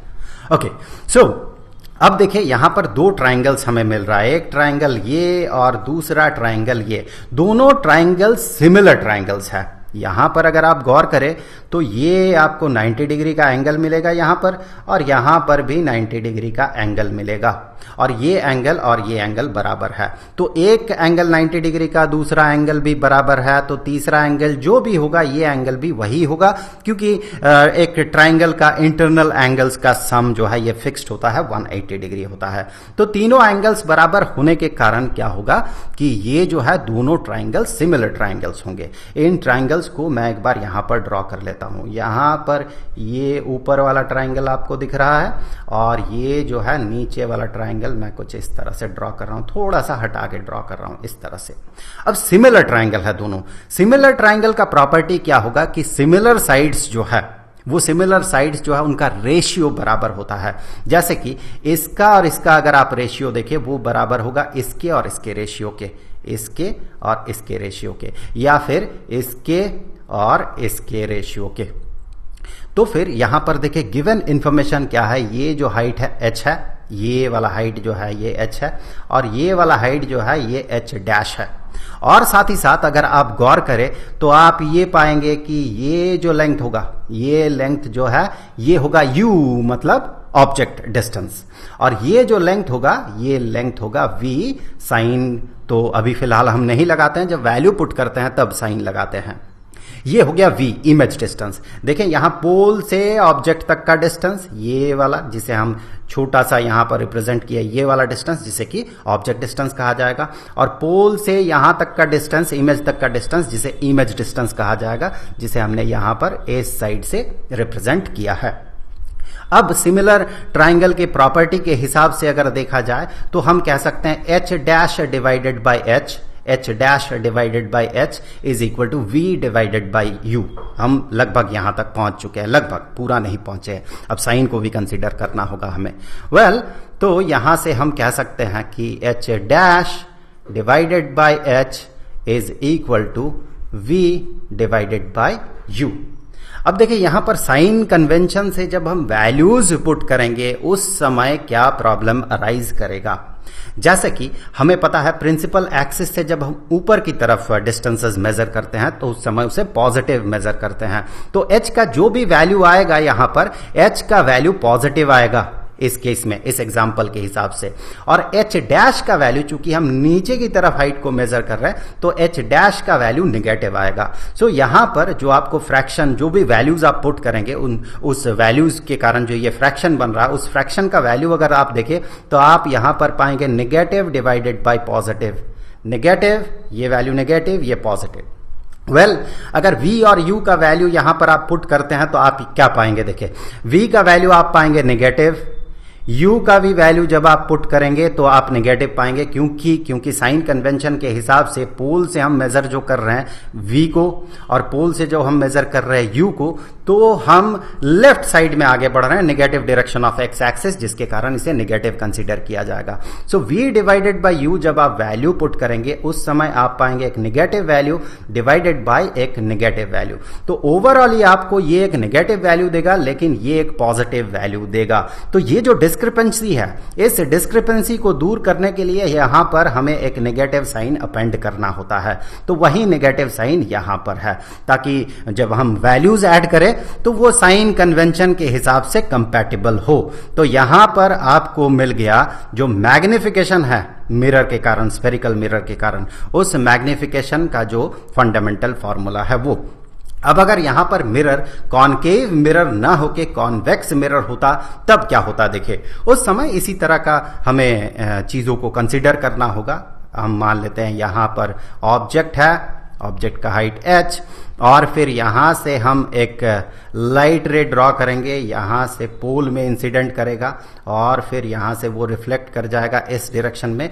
लेकिन कॉन्वेक्स मिरर के केस में क्या होता है कि इमेज इस साइड में बनता है। तो इमेज जब इस साइड में बनेगा तो फिर इसका मतलब इस लाइन को, इस लाइट रे जो रिफ्लेक्ट करके इधर गया, वो जिस डायरेक्शन में इस तरफ हम जो प्रोपगेट कर रहे हैं, इस तरह से जो प्रोपगेट कर रहे हैं, या फिर हमें जो लगेगा ये जिस तरफ से आ रहा है या जिस पॉइंट से आ रहा है, उसे हमने यहां पर ड्रॉ किया है। क्योंकि इसे जब हम यहां से देखेंगे, यहां से हम जब देखेंगे उस समय हमें इसका इमेज पीछे दिखेगा, वर्चुअल इमेज दिखेगा, और हम उसका जो हाइट डिटरमाइन करेंगे इमेज का, वो कैसे डिटरमाइन करते हैं कि ये लाइट रे कहां से आ रहा है, वो डिसाइड करेगा इमेज को। अब नेक्स्ट हमें क्या करना पड़ता है, हमें नेक्स्ट ये देखना पड़ता है कि अगर हम इस तरह से हम एक प्रिंसिपल एक्सिस के पैरेलल लाइट रे ड्रॉ करें तो फिर ये जो रिफ्लेक्ट करेगा इस तरह से, रिफ्लेक्ट करने के बाद, रिफ्लेक्ट कर रहा जो वो, उसे जब हम प्रोपगेट कर देंगे इस तरफ, तो फिर वो जहां पर मीट करेगा, इस जगह पे जो मीट कर रहा है, तो यहां पर इसका इमेज इस तरह से बनता है। ये सब आपने इमेज फॉर्मेशन वाला वीडियो में देख लिया है। तो यहां पर चीजों को अगर हम सिंप्लीफाई करते हैं तो हम ये कह सकते हैं कि जो इमेज बन रहा है वो इमेज हो सकता है, वो इमेज कुछ इस तरह का बने, ऐसा बन सकता है इमेज इस तरह का, ऐसा भी बन सकता है इमेज, वो तो डिपेंड करेगा कि इसका प्रिंसिपल फोकस कहां पर है। ऐसा भी इमेज बन सकता है, ऐसा भी इमेज बन सकता है, कैसा भी इमेज बने वो प्रिंसिपल फोकस पे डिपेंड करेगा। हम आर्बिट्ररी एक इमेज को यहां पर कंसीडर कर लेते हैं, सेम तरीका पिछले केस में हमने जो किया था। अब यहां पर भी अगर आप देखें, चूंकि ये वाला एंगल, यहां पर एंगल ऑफ इंसिडेंस और एंगल ऑफ रिफ्लेक्शन ये बराबर है, और आप अगर देखेंगे कि ये लाइन, ये स्ट्रेट लाइन और ये स्ट्रेट लाइन, इन दोनों के बीच अगर ये एंगल है तो इसका जो अपोजिट एंगल है, ये वाला एंगल, ये भी उसी के बराबर होगा। तो फिर आप फिर इस ट्रायंगल में और इस ट्रायंगल में अगर आप देखें, दोनों को कंपेयर करें, तो इस बार ये दोनों क्या होगा, सिमिलर ट्रायंगल्स होंगे। मैं यहां पर लिख दूं एक और चीज कि ये हो गया इमेज का हाइट। अब फिर यहां से हम इन दोनों से, आप गौर करें, हम यहां पर इस डिस्टेंस को क्या कहेंगे, इस डिस्टेंस को हम कहेंगे ऑब्जेक्ट डिस्टेंस, और पोल से लेके यहां तक के डिस्टेंस को हम कहेंगे इमेज डिस्टेंस v। पोल से ये मेजरमेंट है। पोल को मैं यहां पर एक बार पॉइंट से ड्रॉ कर दूं, यहां पर बनेगा पोल। सो पोल से इसके फुट तक का डिस्टेंस को हम इमेज डिस्टेंस कहेंगे, और पोल से यहां पर इसके ऑब्जेक्ट के फुट तक के डिस्टेंस को हम ऑब्जेक्ट डिस्टेंस कहेंगे। तो फिर सिमिलर ट्रायंगल्स है यहां पर भी, तो सिमिलर ट्रायंगल में हम कह सकते हैं, अगर मैं कहूं h dash divided by h, h dash divided by h, तो आप इस ट्रायंगल में और इस ट्रायंगल में देखें तो दो सिमिलर साइड्स जो है, सिमिलर साइड्स का रेशियो है, that should be equal to this v divided by u। So v divided by u, v divided by u। अब देखिए, जब हम वैल्यूज पुट करेंगे उस समय किस तरह का प्रॉब्लम आ सकता है। तो ये h जो है, h का वैल्यू पॉजिटिव होगा जब हम वैल्यू पुट करेंगे। वैसे हम यहाँ पर h को पॉजिटिव, यहाँ पॉजिटिव h, या फिर अगर नेगेटिव होता तो नेगेटिव h नहीं लिखते हैं, या नेगेटिव h डैश नहीं लिखते हैं, अगर होता तो नहीं लिखते हैं, उसे h डैश ही कहना। जब वैल्यू उसका पुट करेंगे, सपोज ये 3 सेंटीमीटर का है, तब हम कहेंगे ये पॉजिटिव 3 सेंटीमीटर का है, या नेगेटिव होता तो हम कहते हैं नेगेटिव 3 सेंटीमीटर का है। फिलहाल तो ये पॉजिटिव होगा, ऊपर की तरफ है, ये भी ऊपर की तरफ है, तो ये भी पॉजिटिव हो गया। तो यहां पर हमें जो h dash divided by h, ये जो रेशियो मिल रहा है, ये पॉजिटिव डिवाइडेड बाय पॉजिटिव मिल रहा है। So positive divided by positive is positive. अब अगर v और u को आप देखें तो आप ये पाएंगे v का वैल्यू चूंकि हम मेजर कर रहे हैं अलोंग द प्रिंसिपल एक्सिस और राइट साइड में मेजर कर रहे हैं, तो v का वैल्यू पॉजिटिव कंसिडर्ड होगा। जो भी वैल्यू होगा, लेट अस से ये 5 सेंटीमीटर का है तो पॉजिटिव 5 सेंटीमीटर होगा। और यहां पर u का जो वैल्यू है, चूंकि हम पोल से नेगेटिव साइड में मेजर कर रहे हैं, नेगेटिव एक्स एक्सिस के डायरेक्शन में या बाईं तरफ मेजर कर रहे हैं, तो साइन कन्वेंशन के हिसाब से इसे नेगेटिव कंसीडर करना है u को। तो जब वैल्यू पुट करेंगे तब उसे नेगेटिव कंसीडर करना है। For example u is 7 centimetre, तो यहां पर हम ये नहीं कहते हैं कि object distance is negative u, नहीं, object distance is u, that u is equal to negative 7 centimetre. So जब हम वैल्यू पुट करेंगे उस समय v का वैल्यू हमें पॉजिटिव मिलेगा, लेकिन u का वैल्यू हमें नेगेटिव मिलेगा। तो इस डिस्क्रिपेंसी को दूर करने के लिए यहां पर हमें एक नेगेटिव साइन अपेंड करना होता है। वो नेगेटिव साइन यहां पर आपको दिख रहा है। चाहे मिरर कुछ भी हो, चाहे मिरर कैसा भी हो, ये स्फेरिकल मिरर की मैं बात कर रहा हूं, चाहे मिरर कैसा भी हो, वो कॉनकेव हो या कॉन्वेक्स हो, चाहे इमेज रियल बने या वर्चुअल बने, दोनों ही केस में हमने क्या देखा कि मैग्निफिकेशन, जिसका फंडामेंटल बाय डेफिनेशन जो फॉर्मूला होता है वो formula H dash divided by H होता है, that is equal to negative V divided by U. ये तो कॉन्वेक्स मिरर के केस में था, और कॉनकेव मिरर के केस में हमने पहले ही इसे डिराइव कर लिया। यहां पर भी हमें ये नेगेटिव साइन मिल रहा। दैट्स वाई मैग्निफिकेशन, जो कि बाय डेफिनेशन होता है H dash divided by H, that is equal to negative of image distance divided by object distance।